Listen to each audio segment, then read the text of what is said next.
What's going on, everybody? It's your boy PTK Blam back in the building with another episode of the Shop Podcast. How is everybody doing on this beautiful Saturday evening? We are back.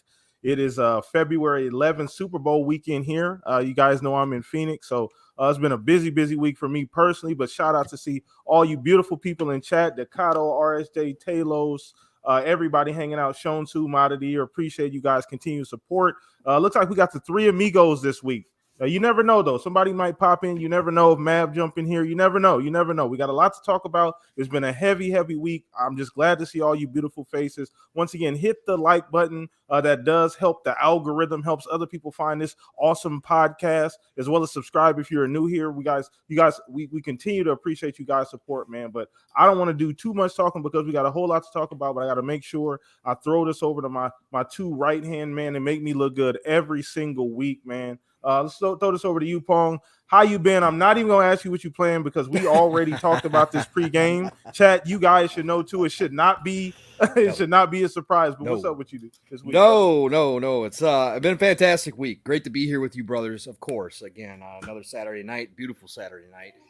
Spring is in the air, and 2023 in video games is starting off magical. That's all I got to say. Pun intended.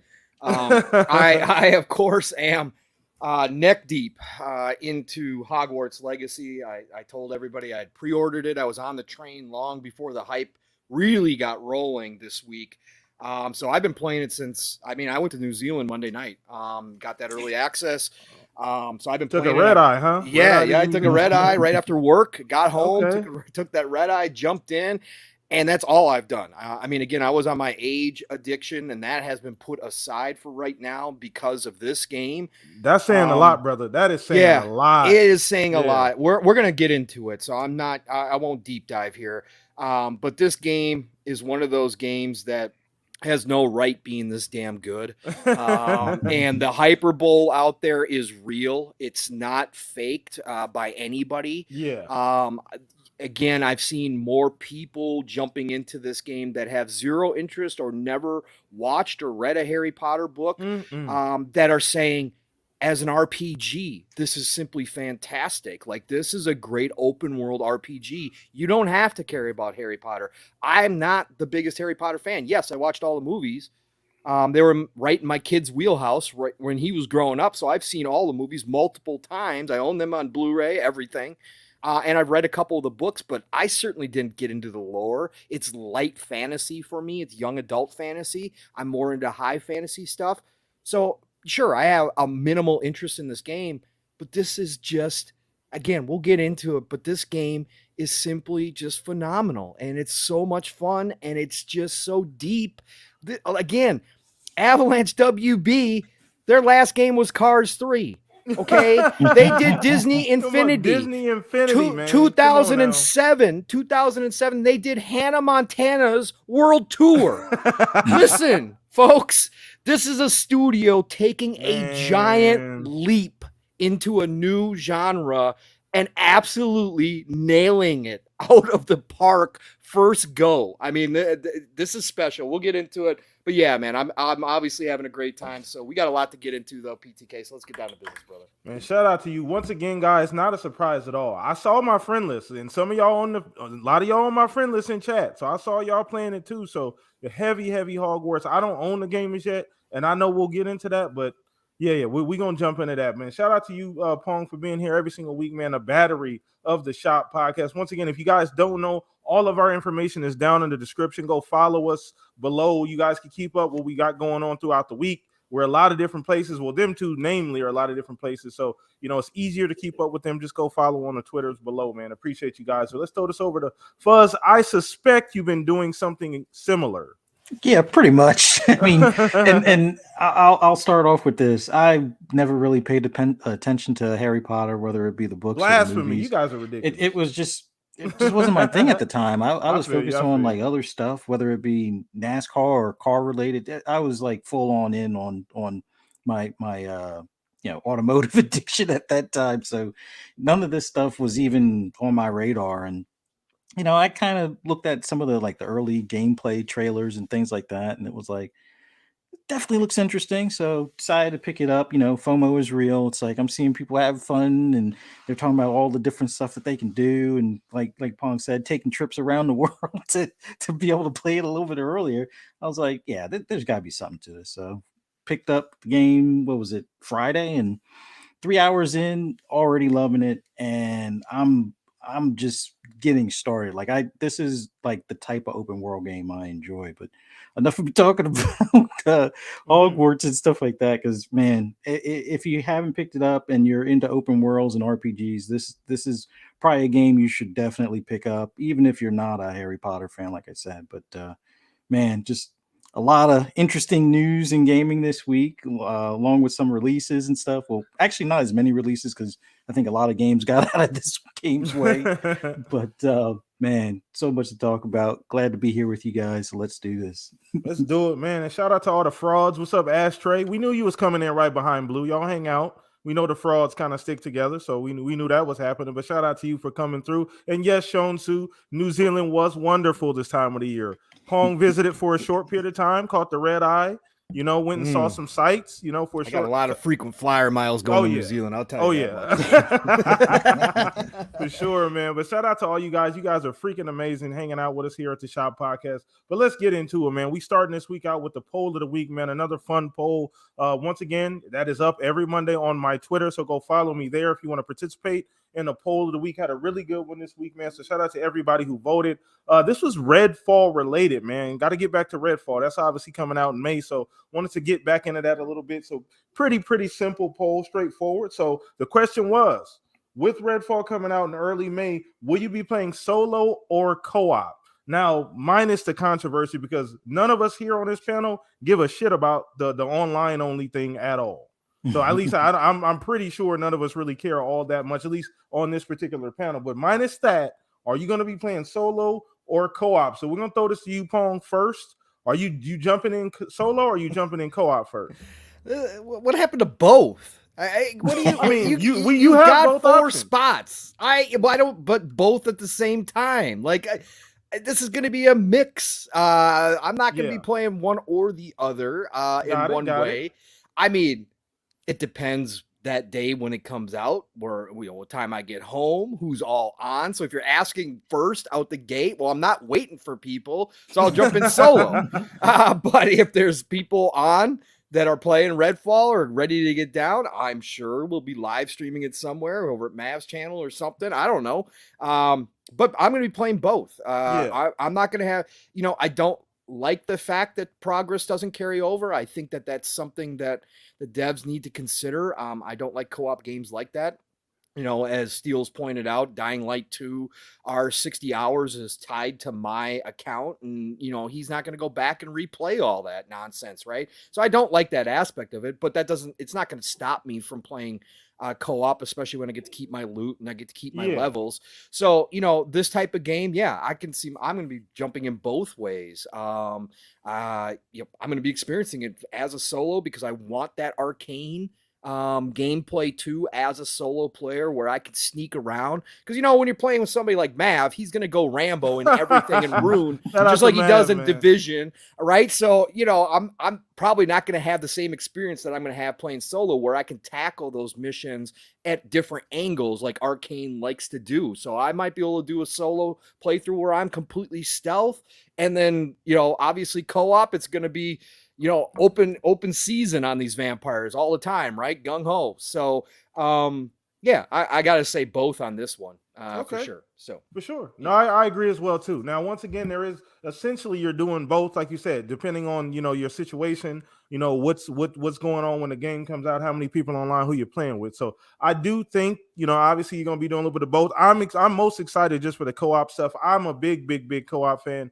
As you guys know, chat, I love the Division, Destiny, all those games you can run through and play co-op. I'm not as so caught up on the whole progress thing not going over because I'm used to that. Matter of fact, there are games that we play where that should happen and it doesn't happen all the time. It happens in Division all the time, where we'll play a mission and it won't carry over for some reason. So I'm not so stringent about that because I'm like so damn used to it. Like me and Fuzz play all the time, and sometimes the progress doesn't always carry over. So it's just kind of part of playing those types of games. But yeah, I'm super stoked. I'm definitely gonna jump in. like you said, I'm not really waiting on anybody either. You know, if nobody's on to play with, I'm definitely jumping in solo. So you know what the funny thing is, Pong, and I want to kind of double back before we get into this. I've played both Dishonors, right? I haven't played Deathloop, right? I haven't played it, but I played both Dishonors, really enjoyed them. For whatever reason, with Arcane games, I get so caught up in like the atmosphere. Mm-hmm. Yeah, you know what I mean? Like that I almost forget to play the game. Mm-hmm. Yeah, they're like masters at that, right? Bro, their world building is off the charts. Yeah, it happened to me so many times playing Dishonored. I'm just sitting there like going stealth or doing different things, and I'm just so caught up in the environment and the characters and the world. Like, so I'm a little worried that I'll be a bit squirrely in this game. Because it's an open world and there's so much to go find and do, and it does change depending on like your circumstances. The day changes, the way the vampires act, and it's compared to nighttime. So like I do fear that I'm be a bit squirrely. Do you have that same kind of? Not that you're worried about it, because that's kind of how you play anyway, right? Yeah, that's how I play anyways. But what I will say is that this is going to have some horror elements to it, which Arcane's never really done before. Which, I guess Prey, you could say, had some of that with the mimics and that kind of stuff. That was a little horror-esque, but it's going to be different here with these vampires and their minions and the cult followers, because I think it's going to intensify the playthrough, right? As the day goes into that night cycle, where we can probably expect, just like Dying Light, that they get a little bit more powerful. They get a little bit more active. I think Arcane did talk about that. Tactics might change. So daytime, you might be hunting, sleeping vampires and just have to kind of worry about the cult members. But nighttime, when those vampires become active, it might change. You might get jumped, right? You might walk into some surprise traps, which will be a little different. I guess, Prey had some of that because mimics could, change into any object and you never knew which way they were coming from, which was kind of freaky. But this is going to be on another level. And that, I think, is going to change my feelings, because you're right.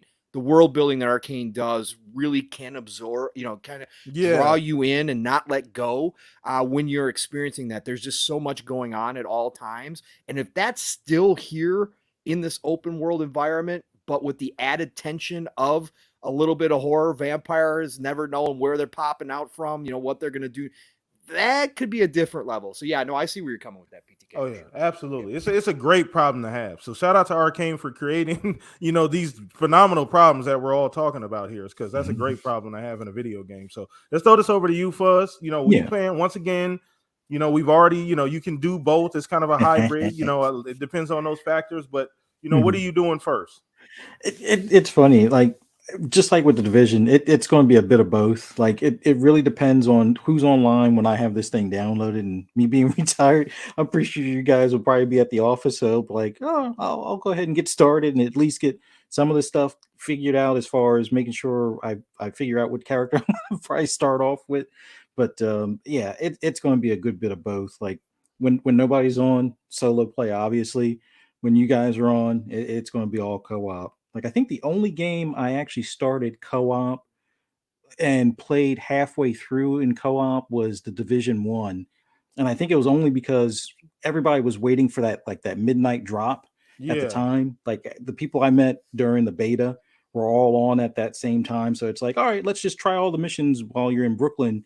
And we did like the first probably 10, 13 missions or so, all co-op. But that's like the only game I've started off co-op. Usually I'm the only one readily available to play at the time. And, it's like, I'll start off solo. Oh, everybody's hopping on. All right, let me join their game and stuff. So definitely looking forward to it. But man, it's going to be a bit of both, just like it is with the Division for me.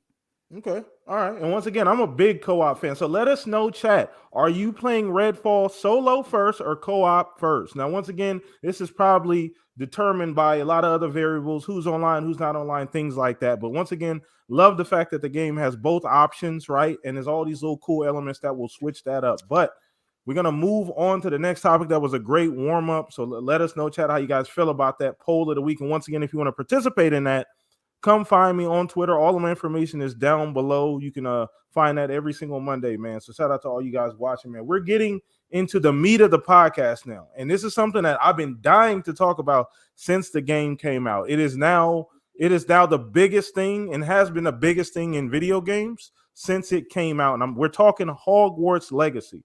Now, disclaimer here, I don't own the game just yet, right? So matter of fact, everybody in chat who owns the game, let us know who has Hogwarts, who's been playing it in chat as well too. Let us know real quick if you have it. But I want to get into just the huge success that it's having despite all the controversy that was surrounding it initially. I'm not going to talk about too much controversy because I just don't care about the actual controversy because I don't give a about none of that. Like the game is phenomenal. It looks amazing. That's all I care about. So I want to get into just about the huge impact, the huge success it has, what this means going forward. How do you feel about the game? Who's playing it? Like I asked earlier. So we're going to throw this over to you, Pong, first. And mind you, I did put out a tweet. We talked about this pregame that I thought this game was going to be massive, probably a month and a half ago. Yeah, probably early January, I put out a tweet. So, you know, we've all been on the train since, you know, we've been talking about it since we saw the game, that if they were able to pull this off and it looked anywhere near what they've showed us thus far, this is going to be a major hit. And it's even exceeded those expectations. I'm not saying Elden Ring. I'm not going to say that yet, but it's giving Elden Ring tremors, if I could say that. Yeah. But go ahead, Paul. I mean, that's pretty obvious. You're not far off in that.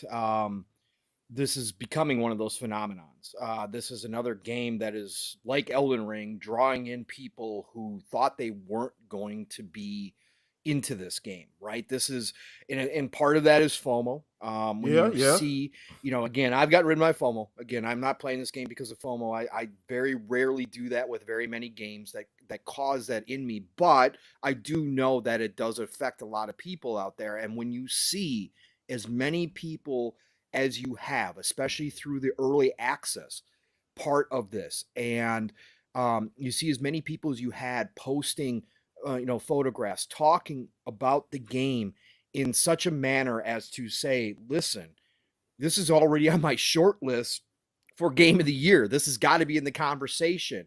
And then they're backing it up with gameplay and screenshots showing how beautiful the world is. And then people started talking about, listen, this game is polished. Sure, not any game is perfect. I have my little nitpicks with this thing. But for the most part, from top to bottom, people are saying this game is so well done in every aspect. All of a sudden that picks up, right? Just like we have hate trains, we have hype trains. And this game has built that. It already was going to be monstrous because of the Harry Potter IP. Sure, you had a very loud minority out here trying to do boycotts and all this. All that did was bring more attention to this game. All that did was feed into the beast that this now is.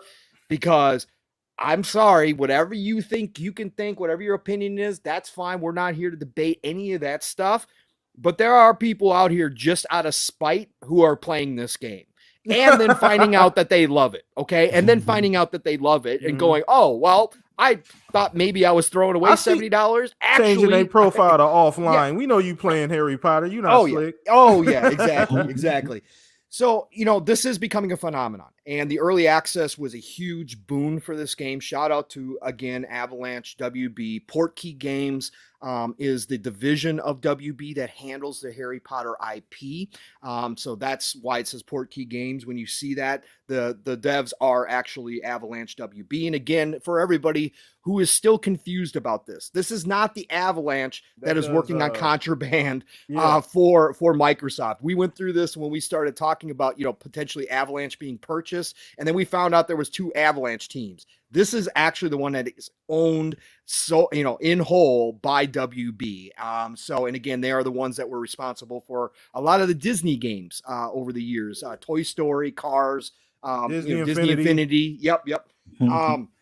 But again, this is now rolling. You saw Twitch when the early access hit, and you saw the Twitch numbers, over 1.3 million people watching the game being played on Twitch, right? The most watched single player game in history of Twitch, which is absolutely incredible. And then you see the Steam numbers start rolling in. Yesterday when it was launched, over 600,000 people concurrently playing the game on Steam, which is third all time, even when you throw in multiplayer games, only behind Cyberpunk and Elden Ring, right? Peak was over 600,000. That means that all the numbers that we heard, Benji, shout out to Benji Sales, great member of the community. He's been tracking this stuff nonstop. You know, he was telling us for weeks this was the number one on Steam. Yeah, this is the number one yep, and on PlayStation, on Xbox. Yes, pre-ordered game, and it shows right now. Avalanche WB knocked this out of the park completely, 100%. This is not just a hype train anymore. This is because this is a quality game. Dude, this is an open world RPG. A shot in the arm for WB. This is a hyperbolic chamber. Fuck a shot in the arm. This is not a shot in the arm. This is a hype. This is a this speeds that process up. Man, this is a huge win. After Gotham Knights, and the discourse around that, after delaying Suicide Squad, and Rocksteady obviously probably being considered their number one dev studio, not having a game because Suicide Squad has been in production for 6 years now, going on 7 years. It's been a long time. WB needed a win, and this is as big a win as you can possibly get, coming from a studio that, again, I'm sure they had all the confidence in the world. That's why they brought him on board to do this game. But for all of us sitting out here looking at their list of games going, how the hell are they going to pull this thing off? Like the open world RPG with one of the biggest IPs in the world. And you've got discourse surrounding the author that created this universe. On top of that, now in 2023, how is this team going to pull it all together? You know how they did this, PTK? This is a passion, love project. Oh, absolutely. This you can tell that every single member of this team, from top to bottom, had a vision of the perfect Harry Potter game that people have been clamoring for now for decades. They have been asking for this type of world to be created with this IP. This team believed in it. They love it, because every little detail in this game is so carefully placed and so well thought out. You don't see this even from the big boys out there. From some of the big devs that try to pull off open world games, you don't see the level of detail and care put into a game like you see in this. It is always on. You are walking around the castle, walking outside in the open world, whatever you're doing, the spell casting, every little detail has been thought of and placed in this game. Again, I spent my first hour walking around the castle, actually just pretty much for the first 30 minutes, 45 minutes because I joined Slytherin, of course, because I'm a bad boy. So I joined Slytherin, but just hanging out in the common room of Slytherin and admiring everything from the lighting to the music to the fireplaces, to chessboards on the table playing chess by themselves magically, to teapots pouring tea in cups magically.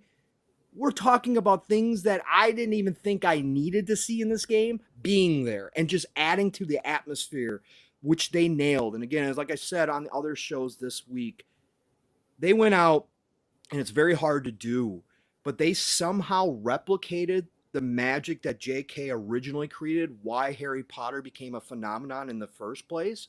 They somehow went out and replicated her magic, which is not easy to do, because this feels like a direct extension off of the books or off of the movies. It doesn't feel like it came from it doesn't feel like it came from a different team of people, right? You know what I'm saying? Yeah, absolutely. And the crazy thing about this is that Harry Potter's not even attached to this at all. No, the actual character, the main character, is not even attached to the actual video game, and it's this damn good already. And mind you, I have not played it, so I'm speaking through Pong. I'm speaking through the people that I trust here.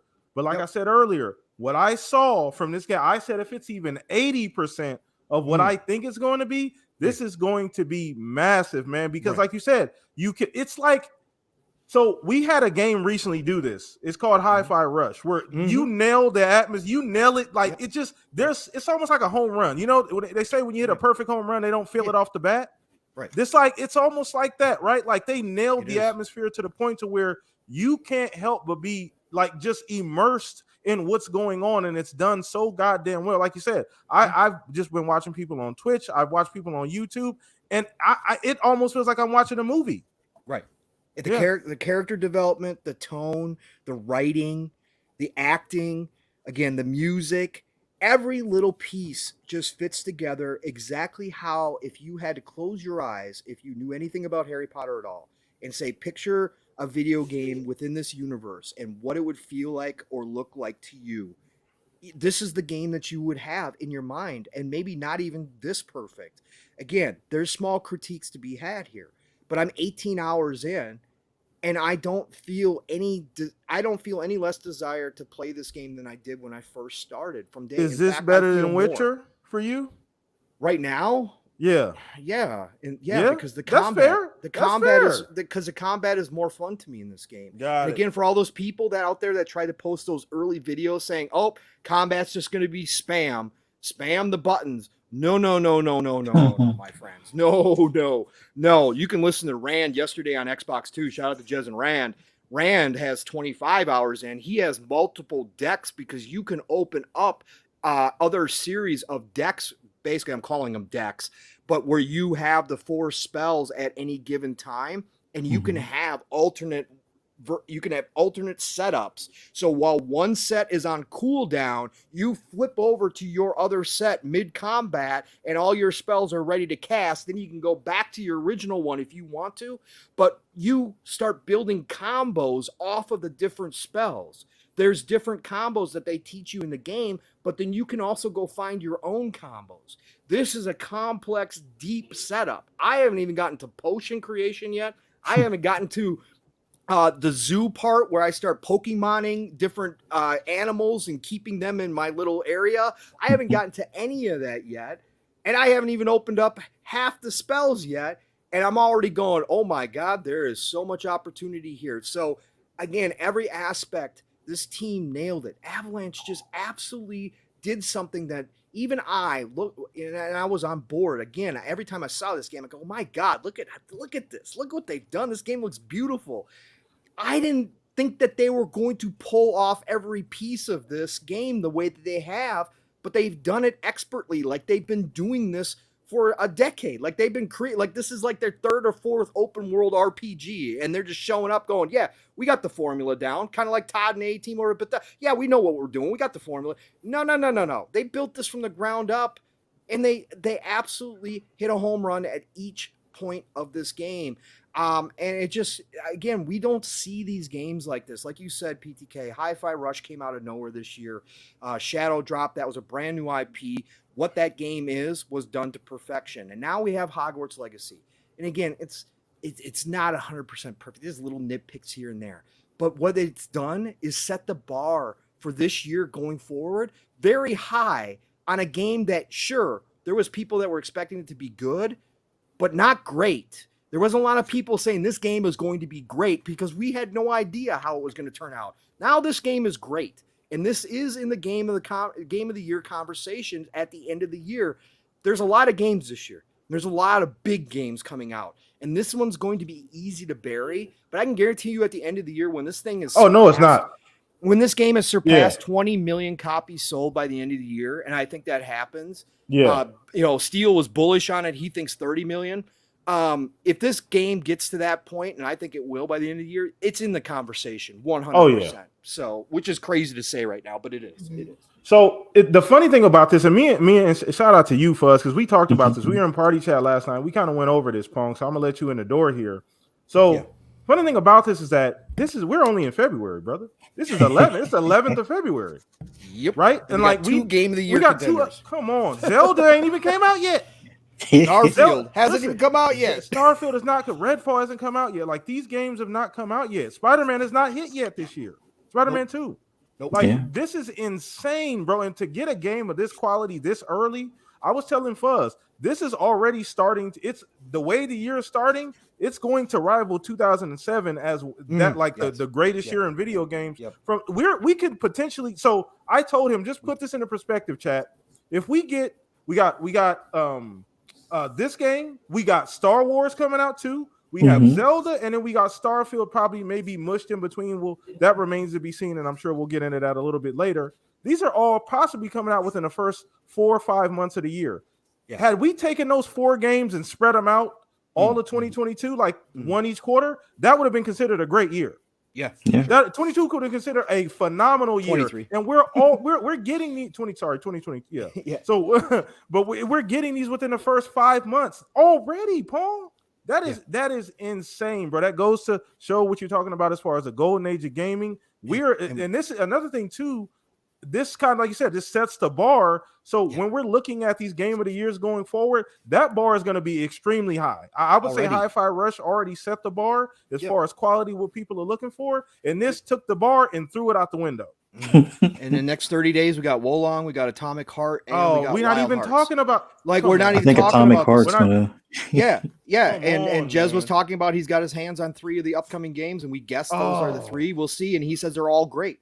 He's already hinting that we're set up for the next 30 days with more greatness coming. This is crazy. Again, I'm not saying game of the year quality. Yeah. We'll see. Atomic Heart, though, has the potential if it hits, right? Yeah. It has that potential. So, bro, who knows what we're talking about here? We were lucky to get Elden Ring early last year, right? Which dominated the entire year, right? Just absolutely dominated.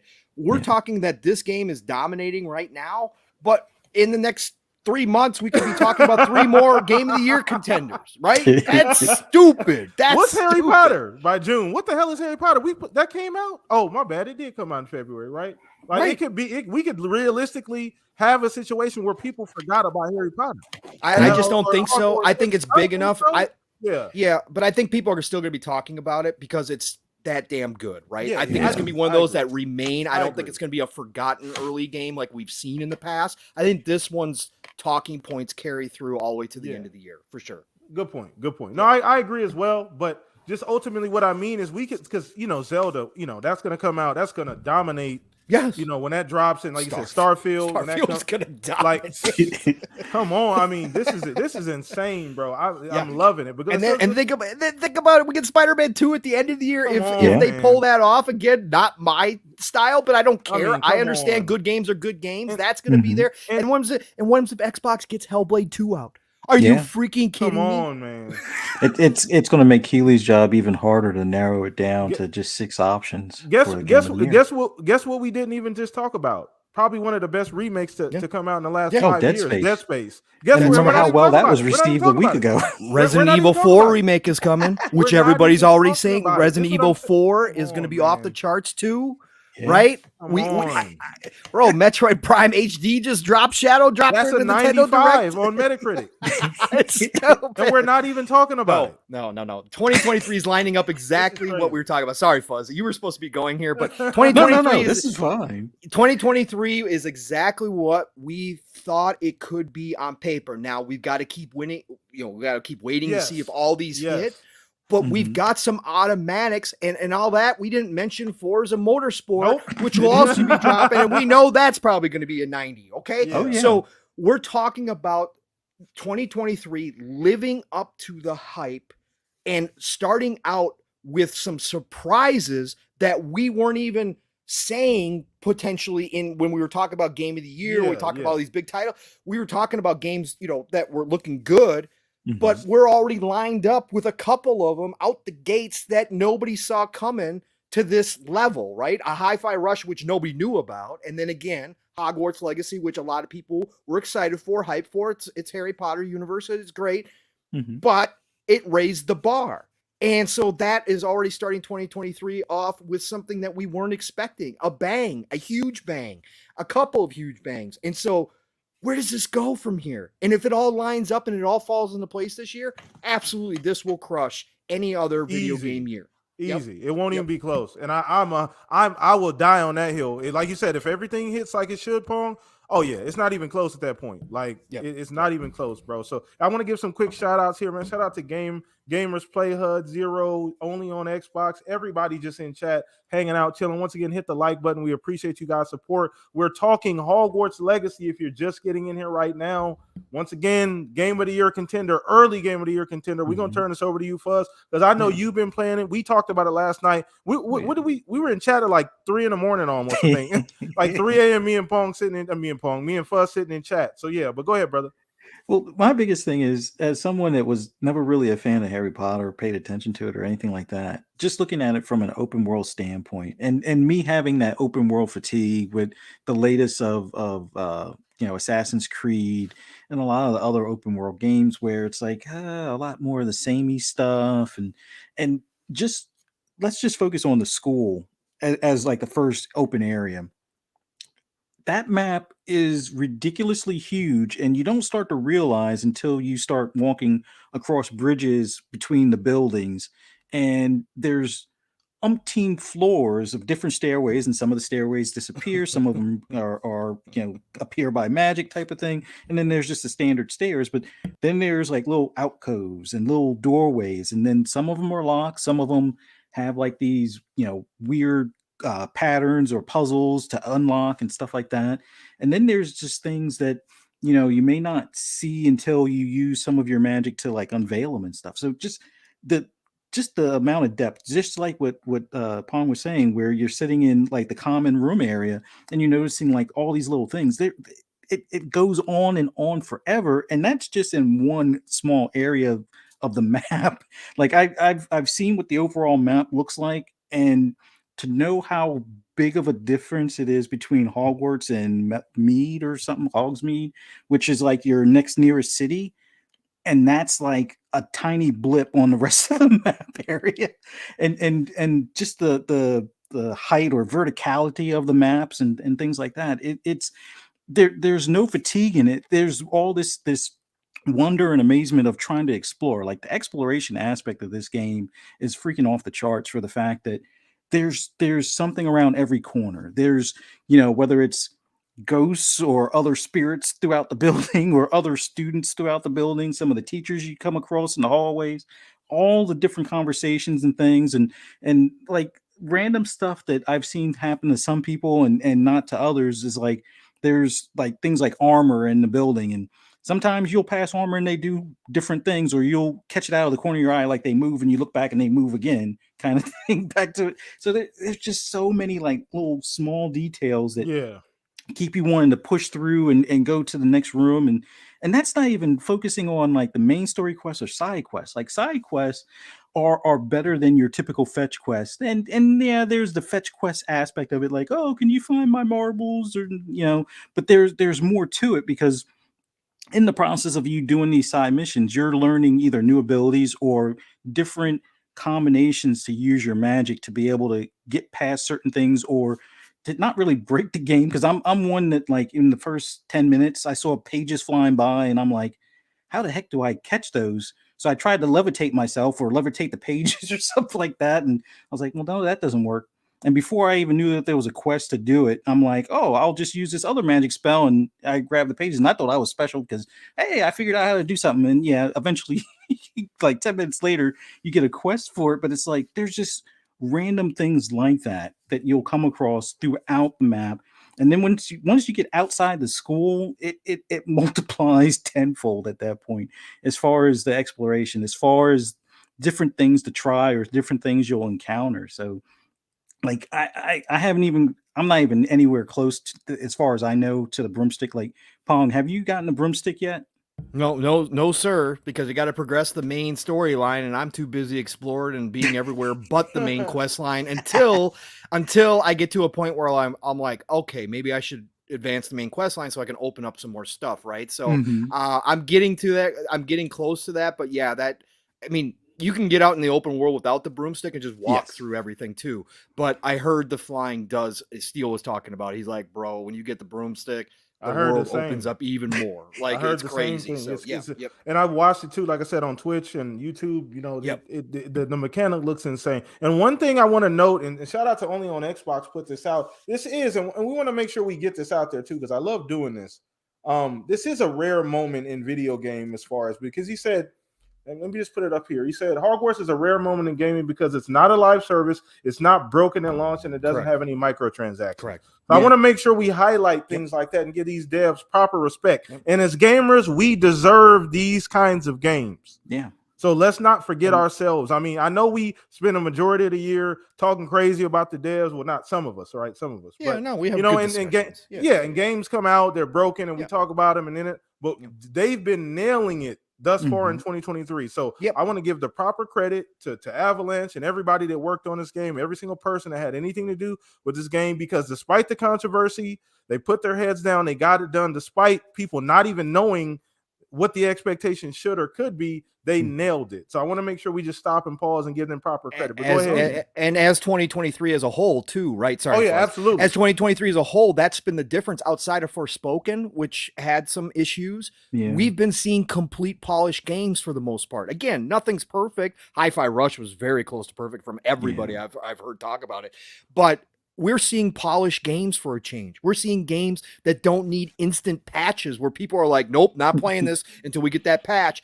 These games are coming out and they're good. Monster Hunter Rise was great. Yes, it was a port, but they did extra work and it was great. They didn't need patches.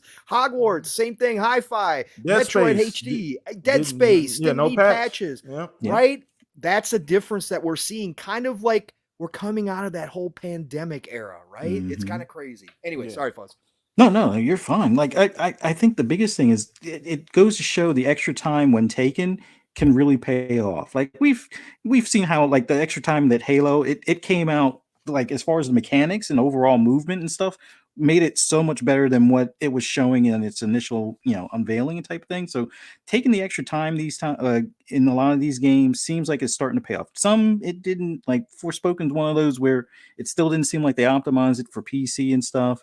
And I know that there's a few on PC are having some fluctuations on with Hogwarts as well. But overall, like I know that there was like a couple gigabyte patch not too long ago. I don't know what that one was about, but the only thing I've encountered, I've gone with the fidelity over the performance mode, but I'm doing it with fidelity, ray tracing, uncapped.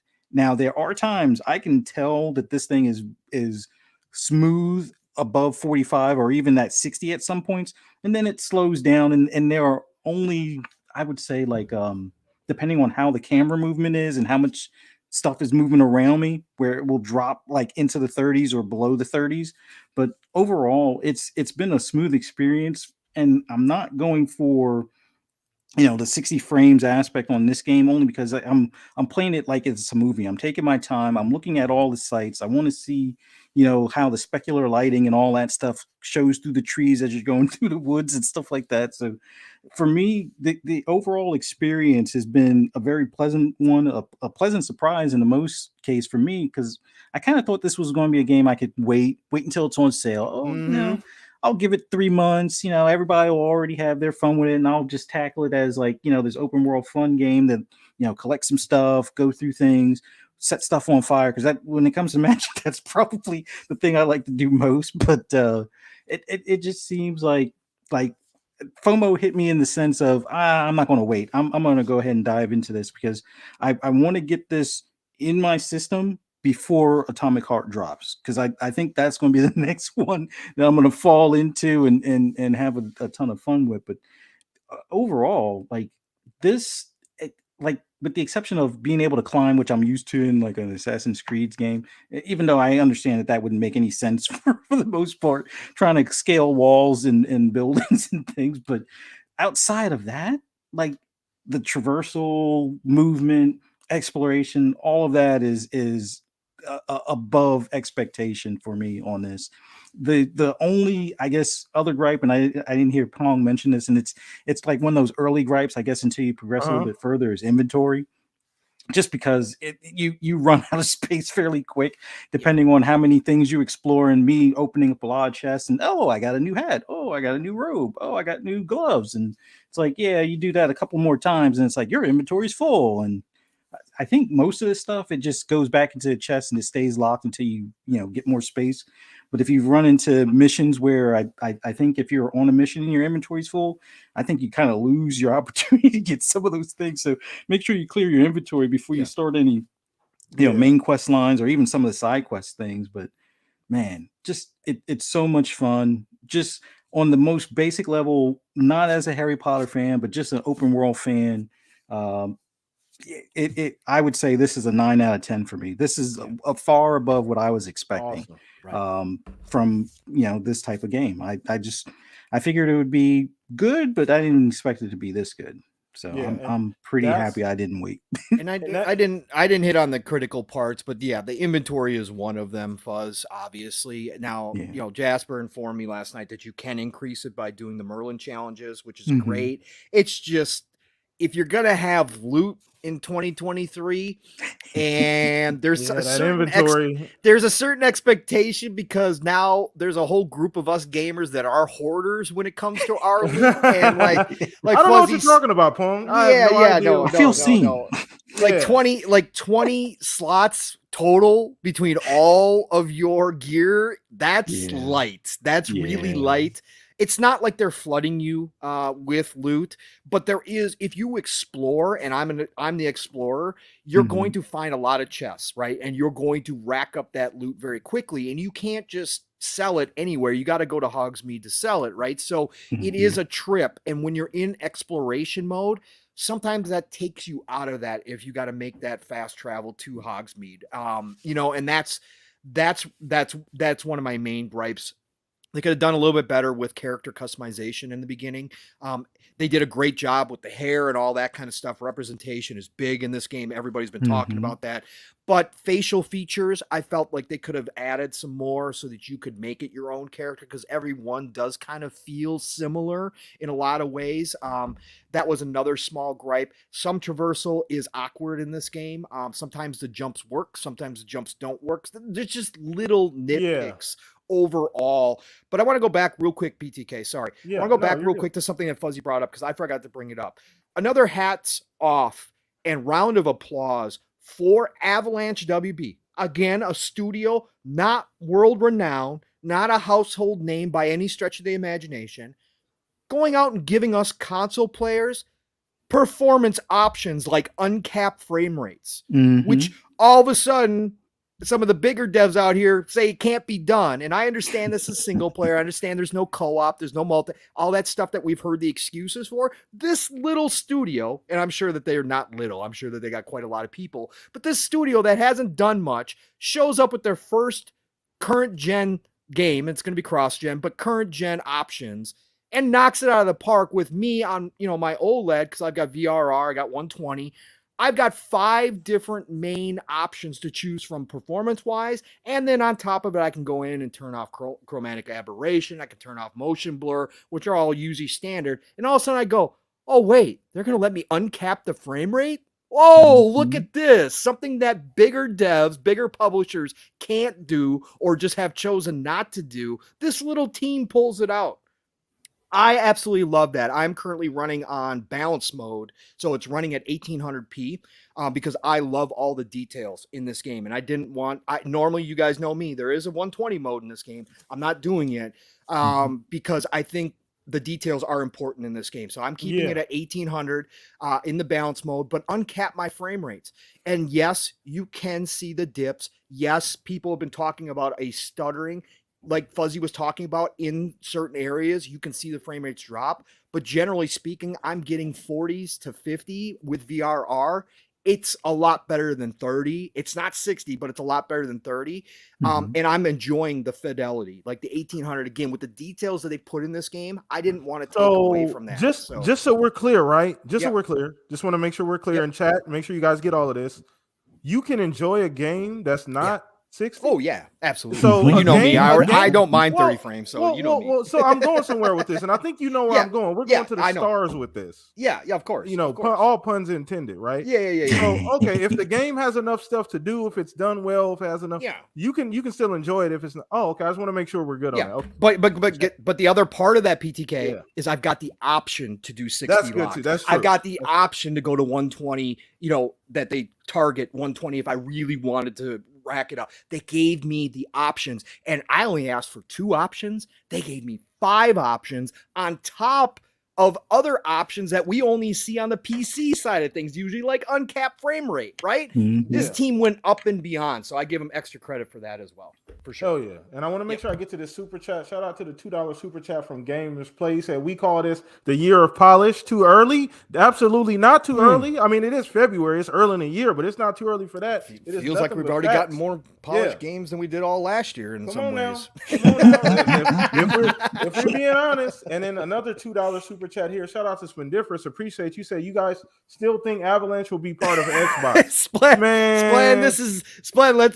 Splat. Let's backtrack here. You might have gotten in late to live in split screen when we talked about this. You might have gotten late here. Splat, listen, brother. This is a confusion that's rampant. Okay, there are 2 Avalanche studios. This one that did Hogwarts Legacy, okay, is solely owned by WB. This is not the one that's working with Microsoft and Xbox on Contraband. And that's the one that made the Just Cause games, right? Just Cause, yeah, that's different, right? And even more confusing, Mad Max, which is a WB IP, that actually was the Contraband Just Cause team. And that game was great, by the way. Right, but that's a WB IP that they did outside of the house. So there's 2 Avalanche teams. The other Avalanche is working on Contraband, did Just Cause, worked on Mad Max. That's the team that Xbox might be interested in that we talked about previously last year or almost 2 years ago now. That's that team. This team is solely owned by WB. There's no chance they're getting sold off, especially now. There's no chance we're breaking up WB games at all after this. This game has set up WB for future success. Now, they got to hope Suicide Squad can kind of jump off of this and maybe capture it, because there's not a lot of hype for Suicide Squad right now. So Rocksteady's got to come in as the A team and really show up. But, again, Avalanche WB has definitely laid the groundwork for that. Oh, yeah. So, but yeah. And this team is definitely on the radar now. They came and kicked the door in, essentially. So they're definitely on the radar now. But that was a great topic. We definitely had to start with the Hogwarts Legacy stuff, because it is easily, one of the biggest things that happened this week. I had to get into that. Once again, I will be playing this game by the end of the week for sure. So I'll have a bit more to say about it. I'm probably going to make a standalone video once I actually get in and I'm able to play and just give my thoughts about it. So look forward to that probably next weekend or something along those lines. But yeah, so I'm gonna throw this over to you, Pone. Take us on to our next topic, brother. Oh man, where do we want to go? Did Fuzzy? I don't remember. Did you watch PTK? Did you watch the Nintendo Direct? I didn't watch it, but I did some research. You did some research. Watched some YouTube videos, read some Fuzzy, stuff. did you see some of it? No, I didn't watch it, but I'm the biggest Nintendo head. But I know Metroid was announced. Was it? Metroid was announced. Yeah. All right, let's go this route then. All right, we got word from Tom Henderson, Insider Gaming, yesterday, that things have changed for Call of Duty. Call of Duty, we all know, was supposed to take a year off from a full release. That was the word out of Activision last year. We were going to get a paid DLC campaign expansion and assuming map packs for Modern Warfare 2 this year. That was going to be the deal. It was going to be $70. It was going to be full price, but it was going to be an expansion. Well, yesterday, Tom Henderson, shout out to him, great work over there on InsiderGaming.com, his own website, came out with the article and said Call of Duty 2023 will have a beta, campaign early access, and more. There's been a lot of confusion about Activision's next entry into Call of Duty franchise as of late, but Insider Gaming has been able to verify with its sources that there will be a fully fledged Call of Duty 2023 title. Previous rumors have suggested that the game will be premium DLC for Modern Warfare 2, and although that appears to have been true at one point, Insider Gaming understands that the project changed direction and will become a full premium standalone release planned for 2023. As for the content of the title, details are scarce, but the game will be heavily connected to the Modern Warfare series. If recent Call of Duty's titles are to go by, though, expect a lot of remastered maps for multiplayer. The games associated with the Modern Warfare series would suggest that the game could be called Modern Warfare 3, but Insider Gaming was unable to verify the game's name at this point, and it's not yet decided. One key detail about the game, though, is that according to Bloomberg's Jason Schreier, the game will be developed by Sledgehammer Games. This is a key detail that Insider Gaming was able to corroborate, but it's understood that the title is a huge collaborative project across all of Activision Call of Duty studios. Insider Gaming has been able to verify that this year's title is scheduled to have 2 beta weeks, an early access campaign period, and a full marketing strategy consistent with past premium releases. In addition, we are also able to verify the next entry will still be released on past generation consoles. As for the game's current dates, we were unable to confirm a reveal date for the title, but we were able to pinpoint the key release dates currently penciled in. Beta weekend 1 will be for PlayStation, and that will be October 6th of 2023 through October 10th. Beta 2 weekend, which will include a PlayStation, Xbox, and PC, will be October 12th through the 16th. Campaign early access will be November 2nd for everybody. Full release November 10th. That's what's penciled in right now. As always, we'll update you more on Call of Duty 2023 news when we hear more. Fuzzy, I'm going to go to you first on this one because you had an interesting take on this last night on Xbox Ultimate. Okay. You've had some more time to think about this, and really, I've been thinking about it for the past day, or since last night. Steele and I ran through it this morning on Living Split Screen as well. But I want you to tell everybody your kind of theory on this because I think you might be onto something, right? I don't think you're on something. I think you might be onto something with this one because there's not too many things that make sense. Right. Why would you go this route when Modern Warfare 2 had all the hype? It was one of the best marketing campaigns we've seen in a long time. Most people like myself said it was one of the best Call of Duties they've played in a decade. It was just fantastic. Now, some of that hype's died off. We haven't seen the map packs like we thought we would. Season 1 didn't go off like they thought it would. Warzone 2.0 has had its issues.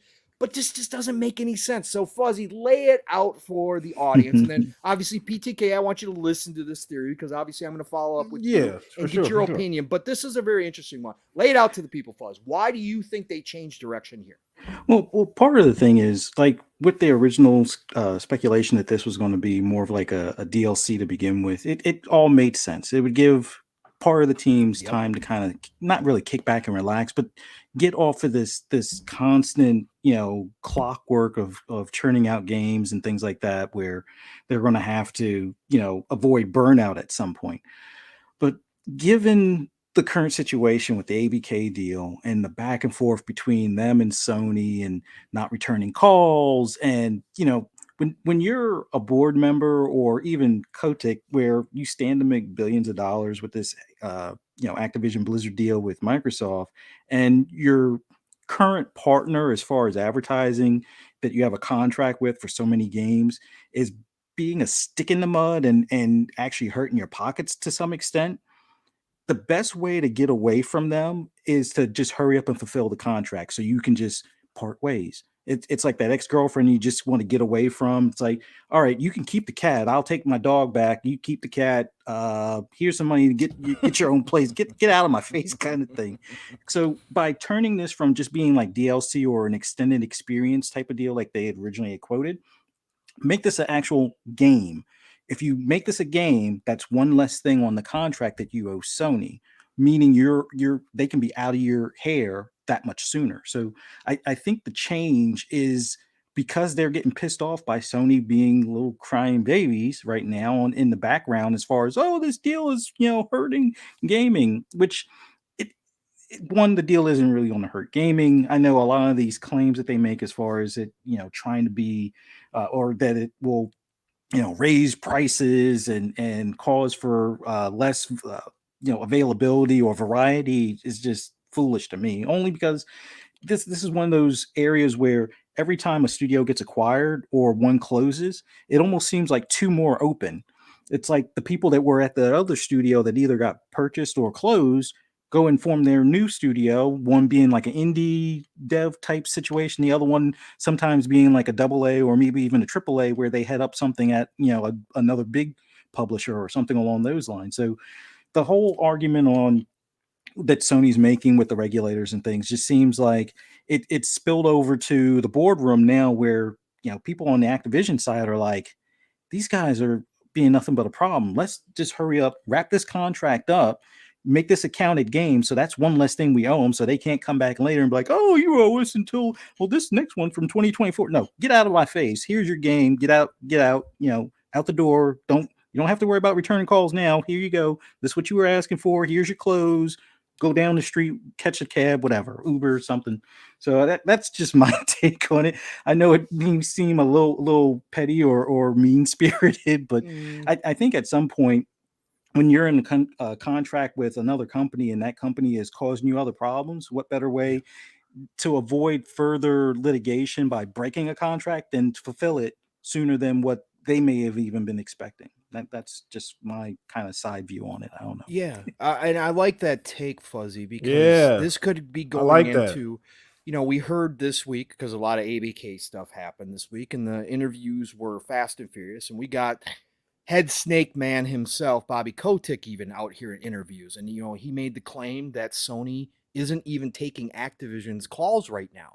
And this is normally the time when they're strategizing, moving forward with, more deals, marketing deals and that thing. And Sony's not even taking their calls right now. So being spurned like that, and like you said, Fuzzy, the fact that Sony is the main opponent to this whole deal, that they're the loudest of the bunch, and have been really pushing the regulators, you're costing your shareholders millions upon millions of dollars if this deal doesn't go through. That we could be seeing the first signs of Activision moving away from Sony, so that if they're assuming, and they have to assume business-wise, they want to assume that this deal is going to go through, but from a business standpoint, you have to act like you're, this is not going to go through and you're going to be on your own. You got to start prepping for that future. And like you said, if they can complete the contract faster by giving them another full release, even from Sledgehammer of all places, sure, there's going to be a lot more teams on it, but most Call of Duty fans will tell you Sledgehammer is the least favorite of all the studios that work on Call of Duty. But they made my favorite Call of Duties, ironically. Yeah, and I liked World War II, right? So yeah. I do give Sledgehammer some credit, but most people would say Sledgehammer is the least out of the bunch, right? Yeah, so you turn this into a full-fledged game and wash your hands of Sony even faster. That might be the case. BTK, now, give me your thoughts on what you just heard Fuzzy say. And then, obviously, if you've got any other ideas as to how this makes sense, how they're going to pull this off. When you just got Modern Warfare 2, which was setting the bar for future Call of Duty releases, according to them, right? That this was the bar setter. Yeah. And now you're all of a sudden going to move away from that strategy. Do you agree with Fuzzy, or do you think something else is going on here? How do you think this fits into the Call of Duty, universe going forward after saying we're going to give it a year off, but coming back right around with a full-fledged release? What's going on here? Well, I got a quote that I think will sum this up. Today's price is yesterday's price is not today's price, right? Yeah. So we, things change basically. So I hadn't thought about the theory, and I not thinking about what you just said, Fuzz, and kind of taking that in. That might be right, because it's clear that relationship is strained. It's not only strained like we publicly strained, it's strained via paperwork. Like they got it in pay. They have documents that this is taking a toll on the relationship between Sony, between Microsoft, between Activision, ABK. So this may be them trying to push this out the way a little bit. Like, you know what? You guys are giving us problems. You guys are making this deal really, really difficult. You guys are being bratty about it. You're not really being, you're being a good partner. Yeah, you're not really being a good partner. You know what I mean? Like, you're making this difficult for me. Like, what the fuck is your problem? Like, why are you making this so hard? Like, this is really not going to affect you to the degree in which you're trying to make it look like, because you guys were offered the same damn deal Nintendo just got. So what is your issue? What's the actual problem? So those negotiations will never, ever, ever be the same. They can't be, Pong.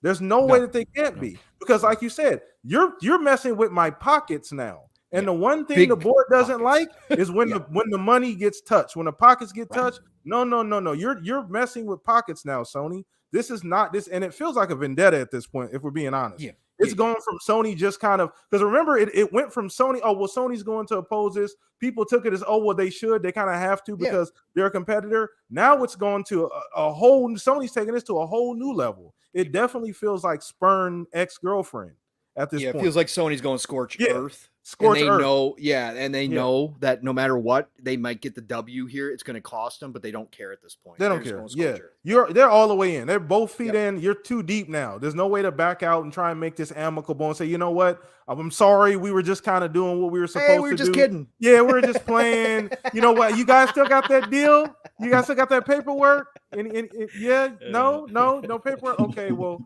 maybe next time. I'll call you next week, Phil. We'll talk. But yeah, it's just it's kind of weird. But like you said, I do agree with Fuzz that could be an issue. That could be why they're pushing this game. Because like you said, for all intents and purposes, there was no Call of Duty coming. Well, at least we got the expansion stuff from the Modern Warfare 2, but there was no actual brand new Call of Duty supposed to come out next year. This could be them clearing the pipeline. I don't know. Didn't we say they had 3 years left on a current deal? Was it 3 years? Three years, but it was like the Modern Warfare 2 was part so of that's that. One. Yeah. That will be one. And then this next game will be 2. They might have another game to fulfill before they can officially, redo things. Obviously, everything pending. We don't know how this whole acquisition is going to go. It may change based on what happens with the acquisition. Who knows? But as at this current point, that seems to be the most illogical response. So I'm with Fuzz on that one. I didn't think about that, but that makes sense based on all the information we have thus far. Yeah. And I agree. Again, Fuzzy kind of set me back last night when I was thinking about this. The only other thing that you can think of is if ABK is again protecting their business and it's looking at all the outcomes that possibly can happen from this acquisition. Obviously, there only being 2, either it goes through or it doesn't. But planning as a business, for the potential that this deal doesn't go through, their stock is going to take the hit that we've all talked about. Right? If this deal falls through, they're going to be in the tank. It's already come out and said that Bobby Kotick will remain as the main guy. If the deal falls through, he will still be in charge. So could also be prepping for the potential of that happening and having to protect his shareholders as best he knows how. And what do they know how to do? Put out a yearly Call of Duty release, which will help the financials. And if they go full marketing, they can expect, look, Vanguard was the worst Call of Duty we've seen in a long time, and it still was the number 1 selling video game, right? So they might be looking at that addiction that they have to Call of Duty for the shareholders and saying, well, if this doesn't go through, we got to be ready for that. So let's get a full release because we're going to need positive financials. We can't take the risk that a DLC full price $70 DLC doesn't sell as well as an actual new full release Call of Duty, right? We can't take that risk for our shareholders because otherwise our stock's going to dip even more. So we got to make this a full-fledged release and try to sell it to the to the gamers as, hey, it's a brand new Call of Duty. Come get it like you always do every year. That's the only other route I could see this making sense because it's going to be very strange to slot this in here. I don't know how they're going to name this Modern Warfare 3. It's going to be weird, man. So I don't know how they're going to pull this off. Mav thinks they might go with some like generic name like Modern Warfare 2 Strike Force or something stupid along those lines. But I'm interested to see how this all goes down, but I guess we'll find out sooner than later. But yeah, that was the only other thing that I was thinking of. And then Fuzzy threw this out last night. I was like, wait a minute. Yeah, that makes a whole lot of sense, Fuzz. So I just wanted to bring that up. Great conversation, brothers. Thanks for your input on that one. And thanks again, Fuzzy, for explaining it to everybody.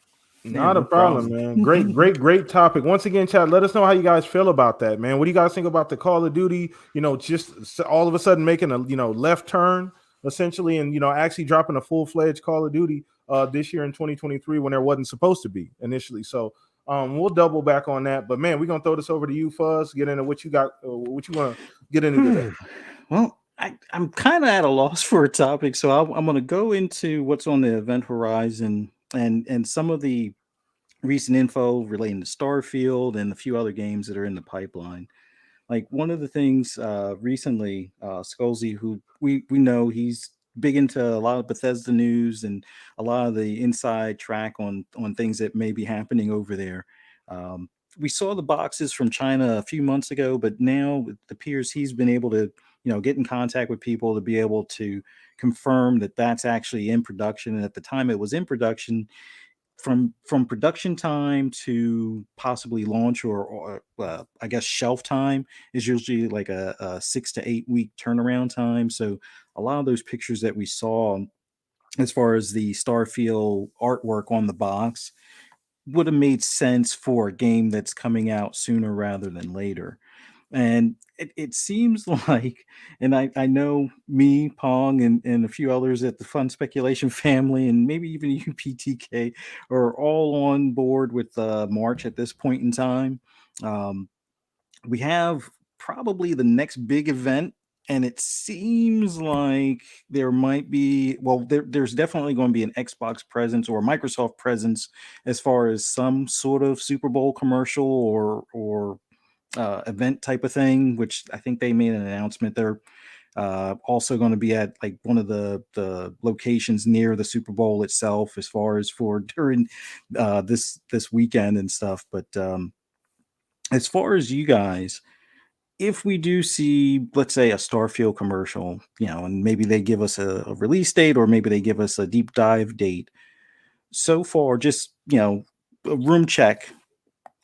How do you guys feel as far as if we will, finally see, I guess, more stuff pointing towards Starfield being March, or at least within the next 6 months? I'll start with you, Pong, because I know you're itching to play, and you look at probably Asante wanna... being ridiculous in the chat over there. You got to address that, Pong. You got to address that. What did he say? I don't even have it up because what did he say? Oh, let me put it up. He said Hold on, let me put it up. It's still within the 6 months, even if it's in June. But he said, "Sorry, Marchers, I'm putting my chips in June. March for the show, June for the Starfield release." Fine. You know what? There's still time. There's still time if you guys want to convert. So we still got room in the cult. So you guys really think about this. If you want to join the Marchers, because once the announcement happens, it's closed, right? Mm-hmm. And then the gaming gods are going to need sacrifices, and we're going to start with all non-believers. Okay, so you guys just remember that. All right. Scalzi's been on this for a while. Scalzi, back in the day, he's been doing, again, Scalzi's a great dude. I've talked to him in the DMs and all that kind of stuff, and he was huge into the Bethesda scene. He's been around for a long time. He's been doing Bethesda videos forever, and he used to have a lot of contacts within Bethesda, so he used to get little bits and pieces. Now he says Bethesda's on complete lockdown when it comes to Starfield, and he's kind of gotten out of the leaking game because he got a lot of heat for a couple things that he leaked, and so he just said, I'm done with that. But he does have, he's got a firm grasp on how Bethesda likes to do things. And the reason why he's been on board, he has not ruled out the fact that this game comes out in March and April at any point, is because he knows everything that we've talked about Todd and talking about in all his interviews where Todd says he'd love to drop a game a week after announcing it. He firmly believes that. Scalzi firmly believes that is something that Todd would like to do at some point in his career. Now, it doesn't make sense for marketing. Todd's admitted that. But a month and a half time frame, why not? Why can't you do that? And so, again, finding out that the boxes were true, which, again, they were never debunked, so I always assumed that they were real. But then Scalzi adding that with the information that, again, he talked to somebody that does work in the video game marketing, and that they have, information that, normally when these boxes, these printed materials show up, it's 6 to 8 weeks, like you said, Fuzzy, before they get on the store shelves. I think the stars are starting to line here for a much quicker release. Now, like I've said, I don't care.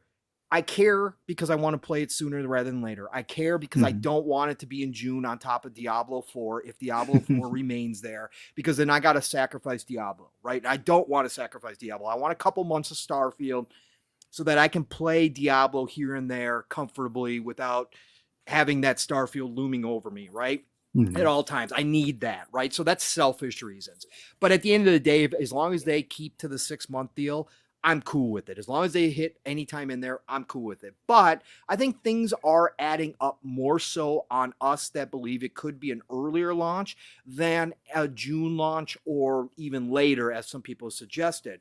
I think the stars are starting to align that we could be getting a surprise announcement, whether a Super Bowl commercial happens and they announce the deep dive date, or the Super Bowl commercial tomorrow happens and they announce an official release date and then say, tune in for the deep dive, right? That could happen as well. Those things I think are, I want to say I still have very high confidence. Now, I love the March 23 date. But even if this rolls into April, April's a great month right now. It's pretty much wide open in April. There's not a whole lot there that you have to worry about, even from a partner standpoint. When people are talking about partners and you gotta care about when your game launches so you don't bury their game. Bullshit. Again, on my side of things, Microsoft has been the stepkid for too long in this industry. They've played second fiddle to everybody for too long. You got a game like Starfield. Everybody else get the hell out of the way, okay? Everybody else, and I want to say that Star Wars, Jedi Survivor suddenly got moved 6 weeks, right? Yeah. Suddenly got moved to the end of April. Could that be because Microsoft gave the heads up to a close partner in EA? Did they tip the hat a little bit to EA and say, hey, you guys might not want to be around the end of March? I'm just saying, you guys might not want to be there. Because my theory was that Redfall got moved internally for that same reason as well, right? That Redfall was penciled in early. But I believe they might have gotten the confirmation from Todd and his team that they're going to be ready, and they moved Redfall so that it wouldn't be in that spot, so that Starfield would be there. So I think that this just is more indications. I love Scalzi's confidence. Again, Scalzi says at the end of the day, he does believe it hits by June. They make that mark no matter what, but that he does see the potential for an earlier release in March or April. And I like that. Again, now that Redfall's in May, I think May's out of there. I don't think May works. I don't think they'll do that. So it's either March, April, or June. And I think that the people that are believers in an earlier release date are definitely have a better chance than the people that believe June is the date. So that's where I'm sticking to, Fuzzy. Nice. Now, I guess provided that we get this Super Bowl commercial with a release date, I'm pretty sure you're gonna put your time in for time off right after. Yeah. Right? Oh yeah. Oh hell yeah. Yeah. The time's going in. I'm just waiting on the date, sir. That's all I'm waiting for. Oh yeah. I've already double checked how many more days I have left. Obviously, I'm hoping it's going to be a Thursday or a Tuesday like it normally is, because then I can do a long weekend either way, so I don't have to use time off. But yeah, that's going in instantaneously. And again, I'm not even on board necessarily, with the Super Bowl commercial. I still think that's 50-50 at best. Actually, I'd probably put it less than 50-50 chance, but it does make some sense if we're going to have this early launch, and we know Sony's going to be there with God of War Ragnarok. So why would Xbox not show up with their biggest title, right? I think that would be pretty damn cool. So nice. So PTK, with hearing Scalzi's most recent confirmation as far as the box art, and I'm seeing it still being within the first 6 months and possibly sooner rather than towards the June time as a possibility.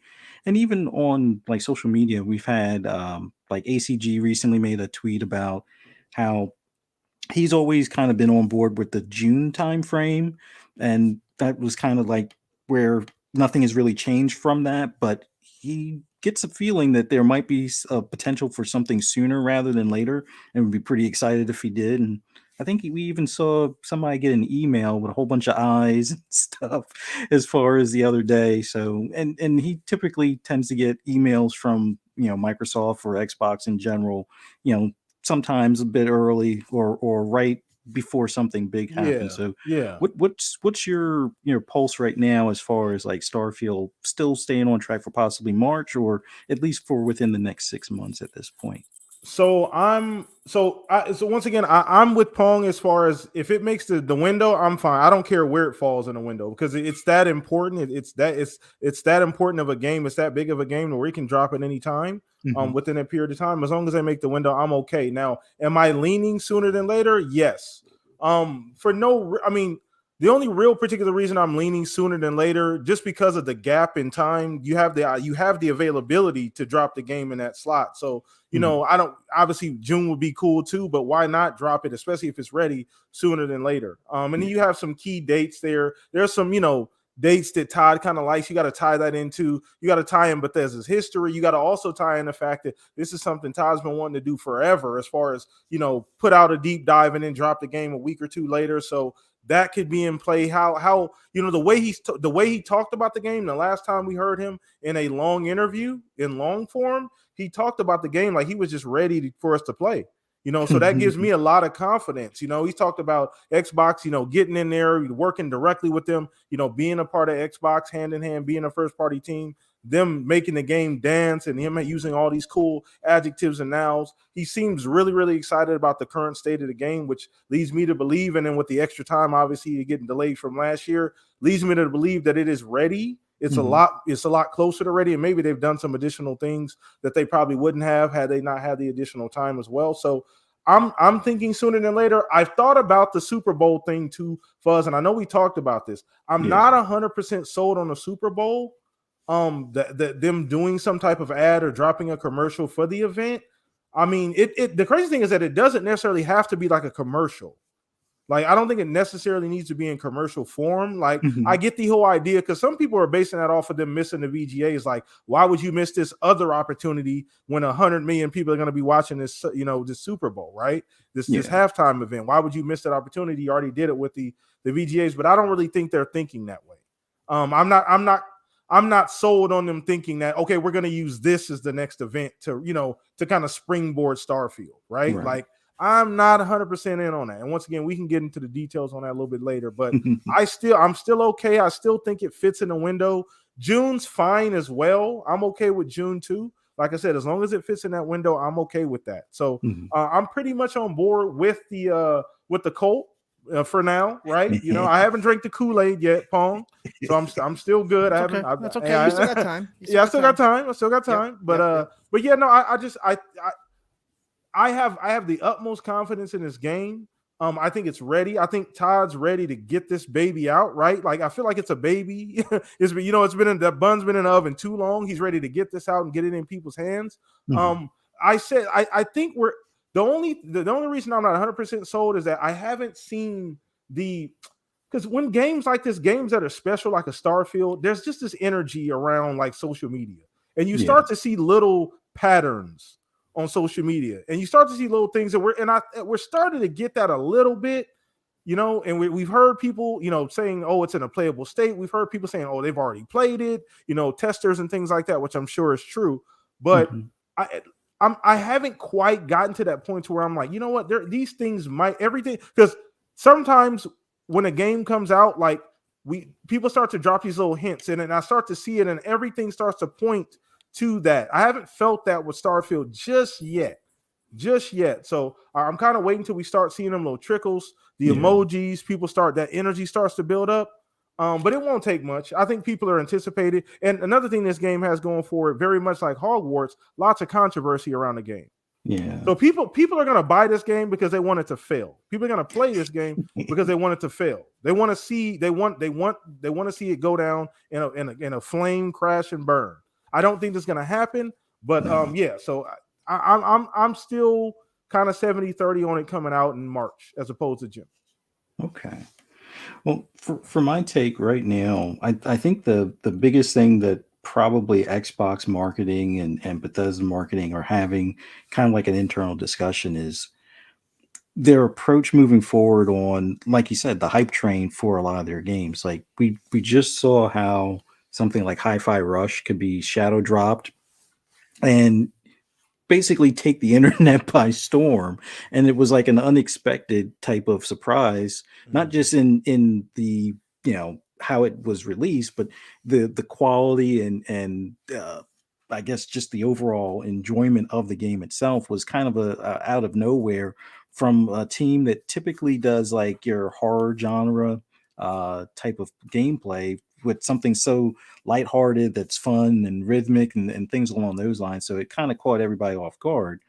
But like Starfield being this bigger title that's already a known not a known quantity as in it's a sequel or anything like that, but known as far as for the pedigree from Bethesda in general for RPGs and being pretty much the kings of that.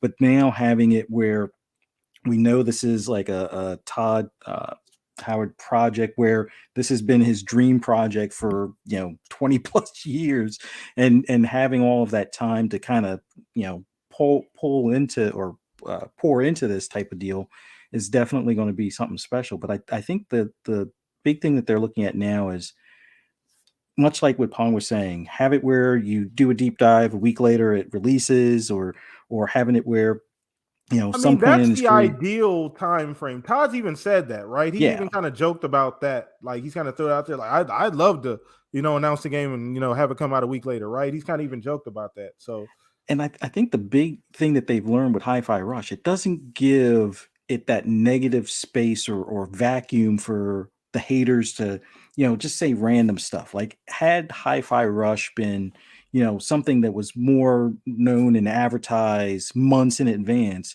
of course it would have gotten, oh, it's a cartoon game. Oh, it's a rhythmic game. Nobody cares about rhythmic games. And oh, it looks like it's copying an old school game, or who would want to play this Dreamcast revival type of game? And those types of things will spill over to the media where they tend to either buy into that pylon effect, or they just seem to ignore the importance of the game or the enjoyment of the game. Instead of going in there with fresh eyes, they already have these blinders on, looking at, oh well, it's cartoon. Well, that's not really what we were expecting for a next gen game kind of thing.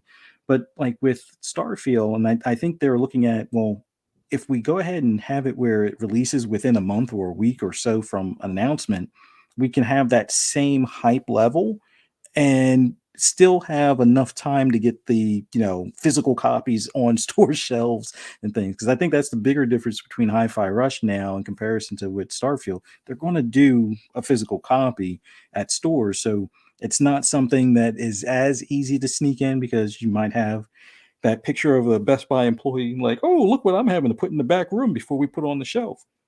And those might leak out, a couple of weeks in advance or a couple of days in advance type of thing. But I'm still on board with March 23. It's coming down to the wire as far as like from somebody that's been in marketing. It's coming down to the wire of what they can, last, make an announcement for stores or cover up things before stores have it in the wild and stuff like that. Like, luckily we don't have to have every studio or it's not like a must have to have a studio announce that they've gone gold.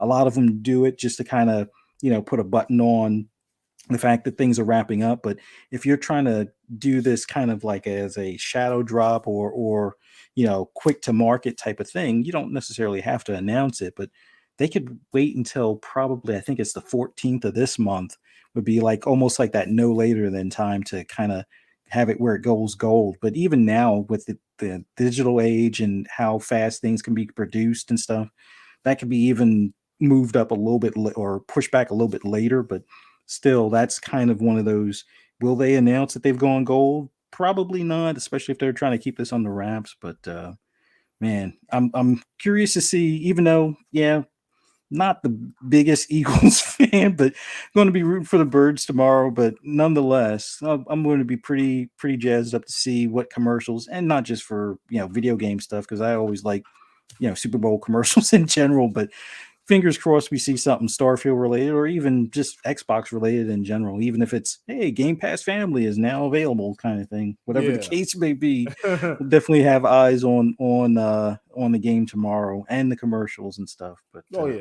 man, can't wait. Only a few more weeks possibly, but we'll know more probably between tomorrow and all next week for any announcements on a deep dive or anything like that. So let's see. Fingers crossed. Can't wait. Great topic too. Great topic too. So always love to get into the Starfield stuff. I got a couple other things that we hadn't touched on yet that we're gonna touch on in this last little half hour or so. Shout out to everybody watching live, everybody watching. Luis, Skyel, Shane. Shane said you beat Hogwarts already, Shane? Jesus Christ. I mean, maybe you didn't do the 100% completest, but he says he beat the game already. But shout out to the Kato, everybody watching live. Yeah, crazy, man. Said 8 out of 10. So shout out to you, bro. You was diving right into that thing. But I want to get into a couple other smaller things now. I wouldn't say small, might be a little disrespectful. I do want to talk about a little bit about the direct. I know we kind of glossed over it a little bit. I know you didn't really watch it, Fuzz. I didn't watch it either, but I did go back and do some research. Chat, once you can let us know too how you guys feel about the direct if you watch it. Do you even care? If you don't, let us know. If you don't care either, that's fine too. I guess you could start Pong, but I mean, I guess just from a couple highlights, obviously for me was the Metroid stuff. Obviously the remaster, the Shadow drop, that was huge, obviously, because people have been waiting on any kind of Metroid announcement. Specifically, Metroid Prime 4, that's vaporware. We don't never know if we're gonna get that at all. I was surprised. We didn't get another Silk Song announcement, right? Like another trailer, release date, anything. Why the hell? What's taking so long? I think that's an Xbox. That's an Xbox marketing thing. Yeah, okay, maybe it's a Game Pass. Pretty sure because it's coming into Game Pass, so I'm assuming that's a part of it. That is true as well. True as well. But I mean, there was a couple other things too. Let me back up here. Oh, we got another trailer for Tears of the Kingdom. That looks great. There was a few other small things. I know we got another drop for Professor Layton. I know that was a big deal for Nintendo fans. They haven't got one of those in a little while. But just kind of any highlights for you, Pong? Anything? I mean, so I heard some people saying it was kind of, I hate the word mid. Some people were saying it wasn't the best direct that they've seen from Nintendo. But maybe you can get into that a little bit more. Yeah, no, I gave it a solid B. Okay. Again, even as a non-Nintendo fan, I guess, Mav and I had this conversation because Mav's so disappointed in Nintendo that we brought it up on PM to PM, and he went on this long, almost just wistful, disappointed, frustrated rant about Nintendo again, which he always does when we bring up the Nintendo conversation. I guess I've been so far removed from Nintendo. Yeah. That for me, I still watch these. I watch these because a lot of the games are going to be third-party stuff that we actually are going to see here on Xbox, right? So we get to see stuff out of Nintendo Direct sometimes that we haven't seen come via the way of Xbox. So I still get excited for that stuff. I still like to see what Nintendo does, even though I do have that in the back of my head when I see something cool, like how much cooler would this be with current tech, right? like Bayonetta 3. It's dying over. It sold 1 million copies. As Steel has said, it should be selling 5 million copies. It's dying over on Nintendo. That game deserves much better hardware to be on. So I still have that in the back of my skull too. But I still like to see what they're doing because I still have, there are certain franchises, as I've always said, that I do wish I had a Nintendo for. I'm just not going to go spend $300 on a Switch to play them. I'm just not. But there are certain things that I do see that I get excited for. So obviously the big one for everybody, Fashion Dreamer. I mean, who hasn't been waiting for Fashion Dreamer, where you can share your fashionista, lifestyle with others on that amazing online experience that Nintendo gives you, right? This is going to be a huge social experiment, right? This is going to be amazing. Fashion Dreamer. No, I'm just joking, obviously. Not Fashion Dreamer. There was a couple of them out there. So Deca Police, nice little new JRPG, again, in the anime style, which works great on the Switch. Again, whenever you do animation, Hi-Fi Rush, whatever the case may be, that doesn't need powerful hardware to look beautiful, right? It really doesn't. And Deca Police looked really cool. That's coming from Level 5. And you're obviously a police officer investigating crimes, but then it has standard classic JRPG battle system to it as well. That looked really cool to me. Then also, what else was there? Pikmin 4. Yeah, Pikmin 4. Again, if you're into Pikmin, 4, they're introducing an ice Pikmin. They're introducing a dog Pikmin. So yeah, Pikmin is the deal, right? My kid played the original Pikmin. So of course I played it back in the day. I thought it was a cool little game, and there's a solid fan base for Pikmin. So they continue to bring it out. They're still evolving it, even though it still looks like the original Pikmin all those years ago. They're still evolving it. So I'm sure people are excited for that.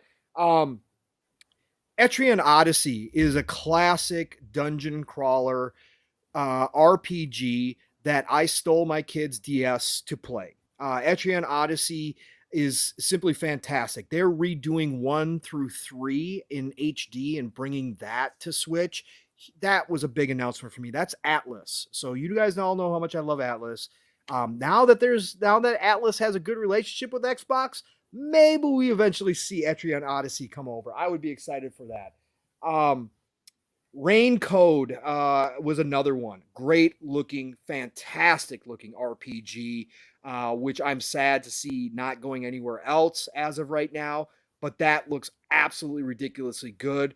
We got to see more of Advance Wars 1 and 2, which again, if you're into strategy, another game I stole my kid's Game Boy Advance to play it on. Advance Wars, shout out to Jeff Grub, hit one of his favorite all-time games, is awesome. And they finally gave us a release date for that of April 21st, which was really cool. And then I got to say the Metroid Shadow Drop, right? The Metroid Prime HD Shadow Drop. I'd say that was a highlight for me at least. I mean, obviously everybody wants Metroid Prime 4. I think that this show overall, and I went to Nintendo fan town, right? I do go into that area because generally it's a nice area. It's not like the back alleys of PlayStationville, okay? It's not like the seedy alleys where you got to, hear a bunch of clowns talking. If you go to Nintendo fandom, they're generally nice, kind of flowery talks, right? Normally. They can be pretty ugly too. But they're generally nice. There's a lot of rainbows and unicorns over on that side, right? So I like that, right? So I still frequent those streets just to see what Nintendo fans are saying and what they feel about this stuff.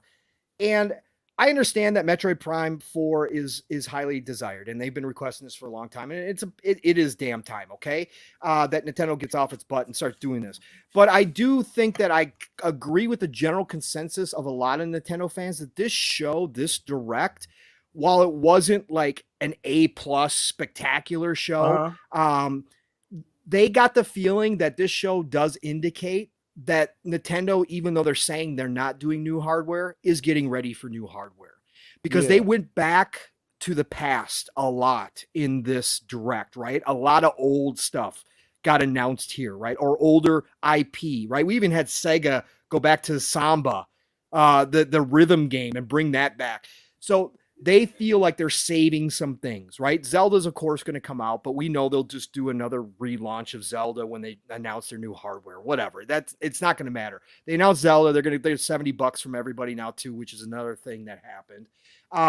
But that they're saving some things for this new hardware. That obviously a new Mario game is due at some point. Maybe a new Mario Kart after all this time, since that's turned into a 10 years games as a service. They actually have done better with Mario Kart than Destiny 1 did, or Halo Infinite's done with their 10-year plan, right? Which is crazy to say. But there is a sentiment that they think that Nintendo's getting ready to announce something new. And obviously a great launch title would be Metroid Prime 4. So, but to see Metro Prime HD Shadow Drop out of the blue for the fans, huge. And again, they call it a remaster. I agree with a lot of people in saying this looks closer to a remake. The upgrade that they did, I understand why they consider it just a remaster. They didn't fully build it from the ground up. But what they did to enhance the graphics is pretty spectacular in this game, I gotta say. Like, I've been looking at side-by-side videos going, holy shit, Nintendo did their work here. Okay, this is not just a simple, hey, we're just gonna throw this out there. Basically the same game. It's just going to run on Switch. No, they did a lot of work on this game. So I was happy for the fan base, and I love Shadow Drops. Who doesn't love a Shadow Drop? Now that they're back in style again, let's go. Let's get more Shadow Drops going. So that was exciting. But overall, I gave the show a B. I thought it was very solid. I still saw some things I was excited for, that if I owned a Nintendo, I'd be really happy. A lot of DLC, Xenoblade getting DLC, Fire Emblem Engage getting DLC. Both of those packs look spectacular. Mario Kart 8, again, getting supported. Splatoon 3 getting its DLC packs. Listen, that's all good for Nintendo fans. I'm not going to take that away from them. And I saw most Nintendo fans happy because Zelda showed up, and they showed off more Zelda, and that's what they really want. What's funny is I was watching the IGN Nintendo fan response that they have, their little Nintendo show that they do, and they all just simply dismiss the 15 to 20 frame sections they know they're going to get out of Zelda like it's no big deal. Like, yeah, we know we're going to get that, but it's Zelda, so we're super excited. I'm like, all right, whatever. Whatever. Just keep rolling with it. I'm done. And we're excited to pay $70 too. I am done. I am done fighting Nintendo fans. Fight for them. I am done fighting for them. You guys here, take my shield, take my sword, take my armor, fight this damn battle yourself, because I'm done fighting this battle with you guys or for you guys. It's exhausting. Yes, it is. So yeah, no. Overall, I thought it was a great show. So yeah. Okay. All right. Cool. And once again, chat, let us know if you watched the event. Did you guys think it was great? What would you give it a grade, A, B, C, D, whatever the case may be. So I know there's some other things we can dive into too. I do want to get into a little bit of the well, it's not really much of anything, but anytime we get to bring this up, I do enjoy. I want to talk a little bit about Compulsion. Compulsion games. And we're going to mind you, we're going to Speculation Town. Yeah, Speculation Town. We're heading there on a fast track. We're getting on a bus right now, so we're gonna head there for a little while. But we got the mayor with us, so it's good. We got all access. No issues there. So I want to talk a little about Compulsion games. We got a little bit of information. Really, once again, just rumors, but once again, that I like to get into this stuff every now and again because I hopefully, it's one of the games that I'm hoping we see at whatever Xbox event we get during the summer. We finally get a name. We finally start to see about this. So I just want to get everybody's temperature. Where are you guys on this? Are you guys 50-50 on us getting anything, a name, gameplay about it this year? Chat, let us know too. What do you guys want to see from this Compulsion game? But I'll start with you on this one, Fuzz. Or where you? I mean, this has been they've been working on this thing seemingly for about 4 or 5 years now. Yeah. Last time we know, you know what I mean, from when it was talked about. So where are you at? Are we finally going to get something this year? I don't know if we will or not. Like I'm hoping we do. Like for the most part, I know that they've had some more recent hires as far as for the overall team, and I know a few people have found like stuff on LinkedIn and things relating to it. But this is one of those games where I don't know if they're going to try to pull off like a similar Hi-Fi Rush, like Shadow Drop type of deal. But I'm definitely interested in the stuff that Jez had broke the story about like a year or so ago, where it's kind of like a Louisiana base kind of little bit of like maybe voodoo lore and horror mix kind of thing. So I'm really interested to see how this all pans out. But yeah, I would love for us to hear something at E3, but man, this E3, I think we're all kind of going in blind. I mean, definitely. We know that they can't really rehash anything that they had from the last 12 months E3-esque type show last year. So it's pretty much going to be a fresh slate and maybe some revisits of some games that were announced probably a little too soon, i.e. Fable or Perfect Dark type of deal. But yeah, I would love for them to make some sort of update so we could see, preferably not a CGI trailer, but like an in-engine trailer would be perfectly fine by me at this point. Okay. All right. So were you 50-50? If you give it a percentage. I'm kind of at the 50-50 because like there's so many like quantities that they have, like not just the number of studios, but like we know at some point there's going to be another Forza Horizon. I mean, they haven't done the second DLC yet, but we know that there's going to be one of those in the near future. You know, we've heard some recent stuff from Coalition, so Gear 6, although that's probably further down the pipeline. We know that there's a couple of things Obsidian's working on. We know that there's a lot of other studios at Bethesda that are working on stuff and been doing so for a while now. And I mean, we got Hellblade, but we also had Project Mara. I mean, yeah, it's for the squeeze everything in what will probably be an hour and a half, give or take, for an E3 conference for Xbox. I would say I hope we do, and at least a 50% shot that it makes some sort of appearance there. Okay, all right. So I just before we throw this over to you, Pong, just to get mine out of the way here, I'm probably 60-40 on seeing it this year. I do think we're finally going to get something regarding this game. And once again, chat, let us know how you guys feel about this too.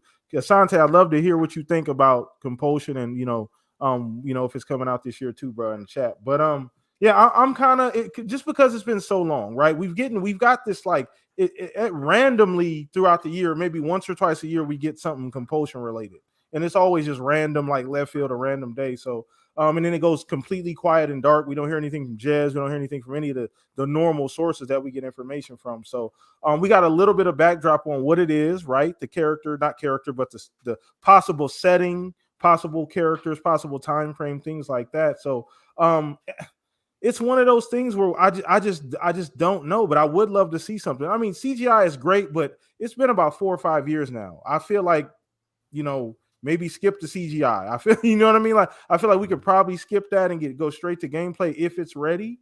But I'm just waiting to see. I'm dying to see what they've done, what the progression, what the actual leap from We Happy Few to this new game actually is. Because one thing we do know, Pong, they have hired a crap ton of people. They've done a lot of hiring over the last few years. We do know that is well documented. But where you at on this, bro? Yeah, I think I'm less than 50-50 this year. Okay. On Compulsion. I think In Exile is more likely. Now, both could show up at E3 with a tease and at least give us official titles for these games, because all we have right now is code names. So I think that we could get teasers for both, but I'm less than 50-50 on Compulsion. Okay. I think Compulsion's jump from where they were to what they want to accomplish is a lot bigger than In Exile. Now, In Exile is still making a leap, don't get me wrong, from Wasteland to more of a AAA level type game. It's going to be a big leap, but In Exile is a much more veteran team, and they've been doing a lot of hiring as well. But I think In Exile has been very active on social media for the past year. They seem to be very excited to let the world know what they've been working on. They've dropped, little just bits here and there. Can't wait to talk, blah, blah, blah. I think In Exile is definitely ready to give us at least a teaser, if not a gameplay trailer this year, and give us the full title of the game and let us know exactly what this game is going to be like. That would be my guess. I'm not saying it's necessarily going to be ready at all this year. I think that's potentially a next year game, but depending on the window that Microsoft is going to use for this E3, maybe we get away from the 12 months. Maybe they do 18 months. Maybe they give us a little hopes and dreams again this year. I think An Exile is going to be there. Compulsion, I just think with a brand new studio, again, don't forget, this We Happy Few didn't set the world on fire. No. Phil, when they acquired him, Phil was super excited because he saw the potential out of that team. Now that team went to Phil and directly asked him, said, we want to become a AAA studio and we need not only employees, but we want a new studio. And Phil believed in him enough to give him that money, and they built their own new studio, right? So they're one of the teams that did get that. We saw that obviously Ninja Theory as well. Ninja Theory got a brand new studio with state-of-the-art motion capture and all that kind of stuff. Ninja Theory is obviously getting the red carpet treatment because Phil has the utmost confidence in what Hellblade 2 is going to be. But I think Compulsion definitely got a lot more than a lot of people expected, and I think it's just going to take them a little bit longer to come to terms with that AAA quality than it would with a veteran team like In Exile that's got a lot of games underneath their belt, especially narrative side of things, lore side of things. In Exile knows how to build those types of games. So yes, moving to AAA is a big deal, but I think they've got more basics down pat than Compulsion does. Now, I liked We Happy Few. I thought We Happy Few had a lot of good things going for it. I liked the story, and they showed a lot of promise. So I definitely saw why Phil wanted to go get that team and expand it. I just think maybe next year is the time that we do get a Compulsion tease or something like that. But with the new marketing direction of Xbox, again, with these directs, if we get another one in the fall, let's say, of a direct, and maybe they want to tease it with a Compulsion tease, like a one more thing thrown in there, maybe that's something they do as well. They've got options now, so maybe we do. That's true, and that's the one thing we cannot forget. They got options. The direct do change things a little bit regarding how the content is, put out or provided to us as consumers, right? Like it does change that cycle. We don't need to just hold everything till E3 till midsummer, and then hold everything until whatever other event we might have in the fall or the VGAs, or Gamescom as well. So we can do things differently. We have a little bit more flexibility. So I just want to see the game. I have utmost confidence in them. I think you made a great point about In Exile. We've been hearing a lot more about that game lately. We've heard every time we hear about it, it's always like it feels like they're just speaking like hyperbole, right? Because every time we hear about it, it's like people's faces are melting or people's jaws are falling off and stuff like that, right? Like, I think Booty had a comment about that too, about In Exile's game. And like I said, that team is like I said, they've done those top-down wasteland type games, which people dismiss. But if you actually, the writing, the character development, all of that is up there with your, Obsidians, is up there with your Bethesdas. They've just never made like a full-fledged AAA, first person or third person type game. But the world building is all there, which means that if they pull the other parts off, getting the third person or first person, whatever it turns out to be, kind of viewpoint of that world, the rest is all going to fall into place. They've got the lore, they've got the character building, they've got the narrative, they've got all that writing down. So that's not even a thought for me. It's just the other aspects. But we could see something huge where all of a sudden In Exile is like, whoa, I didn't know In Exile could do this. Like, people might sit up and start taking notice of In Exile. I'm telling you, and this is the beautiful thing about Xbox, man, right now, is that these studios are working on all these different things. You know what's funny is there's two more things I want to ask, but one is just a quick one here. There's another studio who, and they just mentioned it, Kesanti just brought it up, who I'm dying to see their next game, and that's Double Fine. Whatever they decide to do next, now that they're fully under the umbrella, right? Because remember, they had to transition Psychonauts 2 from a Kickstarter to, you know what I mean? That was a transition game for them, as phenomenal as it was. And let me throw this out here real quick too with Double Fine, because you brought them up, and I meant to mention this in my opening too. I did it on Living Split Screen today. Double Fine just put out. We talk about this all the time. The documentary. Yeah. We talk about seeing the behind the scenes, right? We always talk about this. More transparency from these devs. Love to see what goes on in the making of a game, right? We talk about this all the time. For you out there that are listening, let me tell you something. They just dropped a 32 episode documentary about the entire creation process of Psychonauts and what was going on with Tim Schafer and his team. You want to talk about a team that you should be interested in seeing? It's that team. Tim Schafer is one of the most creative minds that we have in this industry, and that's how he runs his entire studio. I can't wait to get into this documentary, but they actually had thousands of hours of filming. They had a whole crew there during the whole process. 32 episodes to go watch, so please go check that out. It looks absolutely phenomenal. I can't wait to dive into that. Definitely. And I want to ask another question here. This is probably going to go ahead and tie everything in and just kind of wrap up the show. It is kind of relating back to Hogwarts, because I remember something you asked me last night, and I would love to get Pong's take on this. And I'm sure you guys might have talked about this already on FSP last night. So I want to the Hogwarts Fable comparison thing. That's very interesting to me. You brought this up to me. You asked me about this last night, Fuzz.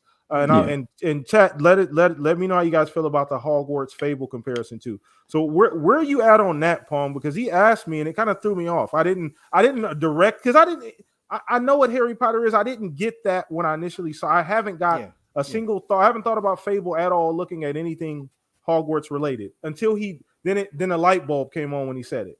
I said, I could see, but the only thing is we don't know what Fable is going to be at all. I get the references, right? The British humor, stuff like that, like the setting is 17th century. I get all of that, right? Like the setting is probably what people are thinking, that exploration, the setting, I think more so given. Are we talking about like what Playground's going to do with Fable? Well, is that what we're talking about? I think people are just taking those references from the old Fables. They're taking the old references, the setting, you know what I mean? It being kind of a British kind of theme game. Very light from my standpoint. I guess there's going to be some tone similarity because, JK is British, and so she has that in her as well.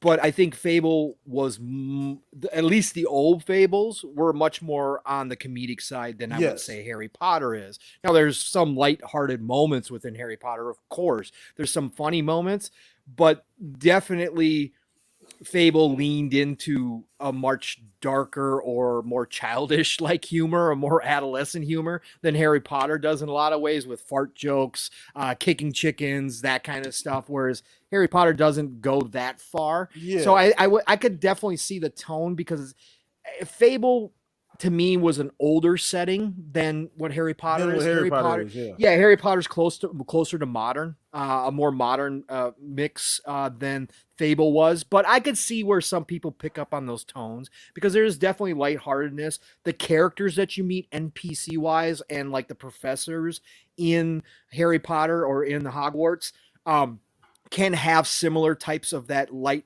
that cheeriness, that different, kind of style to them. So I could see where people are drawing those comparisons. I think it's, for me, it's surface level. It doesn't go much beyond surface level for me. Now, Playground, what they're going to do is going to be interesting.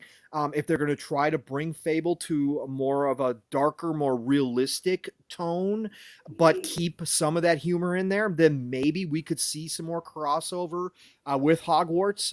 If they, kind of get away from the stupid, the adolescent joke stuff, and bring it to a more, I don't know if you want to say more mature audience. But if they do bring the style of Fable up to a more realistic aspect, like we saw in the trailer, then yeah, I could see where we get more of that crossover. But I really think that Fable's going to set itself apart from anything that Hogwarts does and that Harry Potter does. So I think it'll still be a difference. But I can see it. I can see why people do it. Yeah. Go ahead, Fuzz. I know we talked about this a little bit last night, but yeah. Well, my thing was and I'm starting to notice this on like social media more so than anything. Like whenever there's a good game out there, or whatever game is released, and it's not like a direct Xbox game, there's always an Xbox game comparison that pops up for no reason apparently, but somehow people find the time to do so. And I think Fable had started being in the news cycle again because of the mention of it being in a playable state. Sure. Which there's a range of levels or tiers of what playable state means these days. Actually, like we saw Grand Theft Auto 6 was in a playable state, and people were like, "Oh, that looks terrible." But that's like the early phases of just getting the mechanic stuff and whatnot going. But all that to be said, it's almost like there's a guaranteed level of FUD that's going to come out no matter what game comes out. Like, had they spent more time advertising Hi-Fi Rush, I'm pretty sure, like I had made mention earlier, people would have nitpicked about it being cartoony, or being too close to like an older school game or something like that. Who wants this game? Well, apparently a lot of people want this game, and it's great that we didn't have all the negative Nancy's out there, kind of spitting on it before it even got into gamers' hands. But with Fable, and it's one of those that it's highly anticipated as far as a new Xbox title or rebooted Xbox title, and one of it with it being done by a new studio to that genre. I won't say there's a lot of pressure, but there's high expectations, and there's a decent amount of pressure parallel there on that too, team with Hogwarts, right? Being a brand new studio doing something that they've never done before, similar to Playground, right? True. And I guess the other big thing is typically when you have like licensed IP, in particular like a movies related IP type of thing, a lot of times they don't really hit the mark. Like Hogwarts hit on all cylinders as far as being that licensed IP that even if you're not into that IP, it's a very playable and enjoyable game.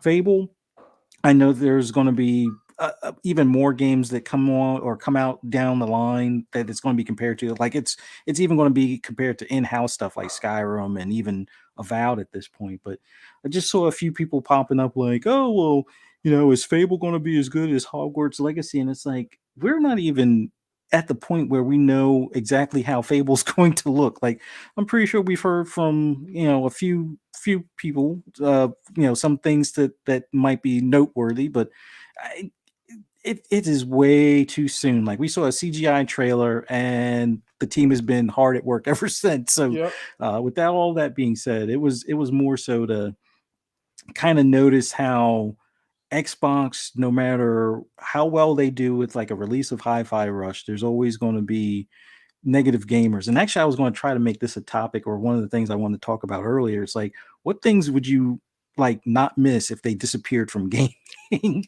And it for me, it's just been like what appear to be like the non-gamers rambling about stuff that they're not even interested in playing. Like the whole deal where if you're not in the Xbox and you're not really a Call of Duty player, then why even worry about the APK deal, or the fact that, oh well, they're going to raise prices on the game and make it a lower quality game. Well, if you're not an Xbox fan and you weren't into Call of Duty to begin with, wouldn't you want to champion that, to be like, oh yeah, let them go ahead and do that, so if you hate Xbox that much, they'll disappear eventually or something?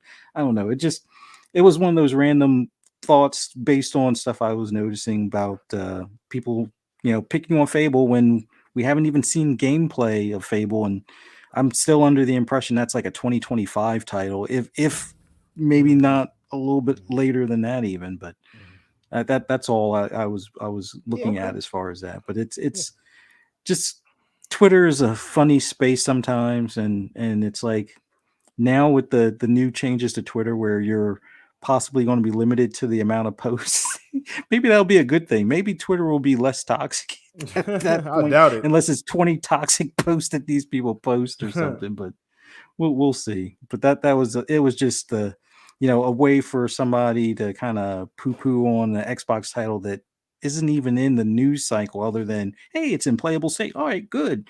Maybe we'll hear something at E3 this year, or maybe next year's E3. Yeah, But that's sure. all I got. Sure, no, definitely. I feel the same way about it. It's kind of interesting to see the comparison. I just wanted to throw that last little bone out there before we wrap it up, because it just kind of popped on my head, and I didn't get a chance to. Obviously, we talked about it, and I wanted to hear Pong's take on that in chats as well too. But I think we're gonna go ahead and wrap the show up on that note. We got to everything we wanted to talk about today. It was a phenomenal show. Chat was lit. Some new people in here, new faces. I appreciate all you guys, everybody that comes through watching now live, as well as everybody that watches on the replay. Thank you so much. Hit the like button. It helps so much. The channel is trying to grow. So appreciate you guys as well. Subscribe if you have not already. But let me go ahead and throw this over to my two right-hand men who make me look good every week, who provide quality content here at the Shop Podcast every week as well. We're going to start with you, Pong. Another phenomenal show in the books, brother. Another Saturday wrapped up. Chat was lit as usual, but let everybody know where they can find you, G. Yeah, listen, man, this was a fantastic show. This is crazy, just great. It always is just so interesting, because I come here, I listen to a bunch of shows, although I don't listen as much as I used to. I'm on a bunch of shows, but I come here and get you two on and have different perspectives and have different conversations than I did anywhere else, or that I've listened to. And that's the beauty part about this. I love it. Don't know how many more we're going to have, because we've got UFOs being shot down everywhere. We got pieces of the sun breaking off. We got spy balloons with explosives flying over. Listen, I just want Starfield to be able to play it for a while. Please just give me 3 months left of this world. Please, please, please. But no, this is the best way to spend Saturday nights. I love being here with you, brother. So thank you again for a great show. Again, chat, you guys are all amazing, as always, coming out and supporting all these shows. Giving us your time, is just unbelievable to me that people want to come and listen to this stuff. But we appreciate every single second that you're here, whether you're listening to it live or in the future. So thank you all for being here. Nothing but love and respect. You know the drill. Pong Soul Xbox, Pong Soul on Twitter. Next week, of course, Xbox Factor Tuesdays. Whether I'm there or not, listen, Steele has basically taken my place on Xbox Factor on Tuesdays. He's slotted right in there. Boom's been having Scully on a lot, which is awesome as well. Again, a really interesting dude. But Xbox Factor every Tuesdays, 12 p.m. Eastern, 11 o'clock Central Time. Double Barrel Gaming is the channel. Mr. Boomstick's the man. All good things green every Tuesday. PM in the PM. Fun Speculations channel every Thursday night. It's Pong and Mav in the PM. 7 p.m. Eastern, 6 o'clock Central Time, 2-man show unless we have a guest. Listen, we get down with the topics. Mav and I catch up a lot, like Steele and I do on Saturdays. We just get to catch up and we just have a chat with everybody, including everybody that might be lurking or whatever the case may be. It's a great time every Thursday night. So show up there. And then, of course, back on Fun Speculations channel for Xbox Ultimate. If you missed last night's show, we had Lord Attic on from Iron Lord. Shout out to the whole crew over there. Iron Lord, ILP. Yeah, but it was, ILP for sure. Attic was great last night. Had a lot of fun conversations with him. So go check that out. But it's every Friday night, Fun Speculations channel, 10 p.m. Eastern, 9 o'clock Central Time. Be there. And then, of course, Saturday mornings, it's living split screen, 3+ hours with my brother from Another Steel. Again, we went for 4 today. Yep, one more time. So be there, 10 a.m. Eastern, 9 o'clock Central Time. Living split screen. Split screen is all one word. 3 p.m. UK time. Buckle up. We have a great time. We had rants about the journalists. We did get into the Hogwarts stuff today as well. But you never know what you're going to get from us two. But it's always a good time. I can tell you that. So otherwise, back here again next Saturday night, God willing. I will be here as long as the UFOs don't land. We're good. So get out there. Enjoy your weekend. It's the golden age of gaming, people. Play what you love what you play. And for God's sakes, try out Hogwarts if you have any interest in it. I give you a greater than not chance you are going to love this game. It really is something special. Otherwise, play whatever you got because there's a gazillion games. And next week it gets even crazier. That's all I got. Talk to you soon. Have a great night. And PTK, thanks, man. Appreciate you for everything you do. Shout out to you too, Pong. Appreciate you as well too, man. Once again, you guys know what to do with Pong. Go follow him on Twitter. It's the easiest way to keep up with that man. He's all over the place. Every week is different. But shout out to you, Pong. Appreciate you. And Mr. Smooth over here, Mr. Fuzzy Belvedere, man. Great show. Once again, chat was phenomenal. Shout out to all of you guys still in here. But let everybody know where they can find you, brother. Oh, it was awesome being on here with you guys, and man, just like Pong says, it was a great way to wrap up Saturday. But man, for any of those that want to hear my rambles on anything gaming related or some of my game clips and whatnot, just follow me on Twitter or even on YouTube at Fuzzy_Belvedere. You can also find me on Xbox Lunch Break Special, 12 noon on Monday on Double Barrel Gaming with Mr. Boomstick XL on his channel. And then later that evening on FSP on Fun Speculation, Mav's channel at 10 p.m. Eastern Standard Time. And then Breakfast with Boom, 10 a.m. Eastern Standard Time, Friday morning on Double Barrel Gaming. And then Xbox Ultimate later that night on Fun Speculations channel at 10 p.m. Eastern Standard Time. And then right back here with you guys on the Shop Podcast, 8 p.m. Eastern Standard Time, 6 p.m. Arizona time next Saturday. Look forward to seeing you guys there. And last but not least, the host with the most here, PTK Blam. Once again, hit me up on Xbox Live, PTK Blam. Twitter is where you're going to be able to find everything going on with the Shop Podcast, me in general, everything, happening here in between time as well. But once again, shout out to all you guys watching that came through tonight. You guys are amazing. I hope you guys have a phenomenal and safe weekend, right? Watch the game, order some pizza, have some fun, but most of all, be safe, play some video games as well. And we will see you guys next week. Same time, same place. We should have a guest next week. I'm going to work on that early. Hopefully we can get somebody in here. But if you guys have any suggestions, once again, DMs are always open as well. So if you guys have people that you would like to see here, be a part of the panel, guests, things like that, hit me up. They're open. So appreciate you guys. But enjoy the rest of your night. Peace out, everybody. Later.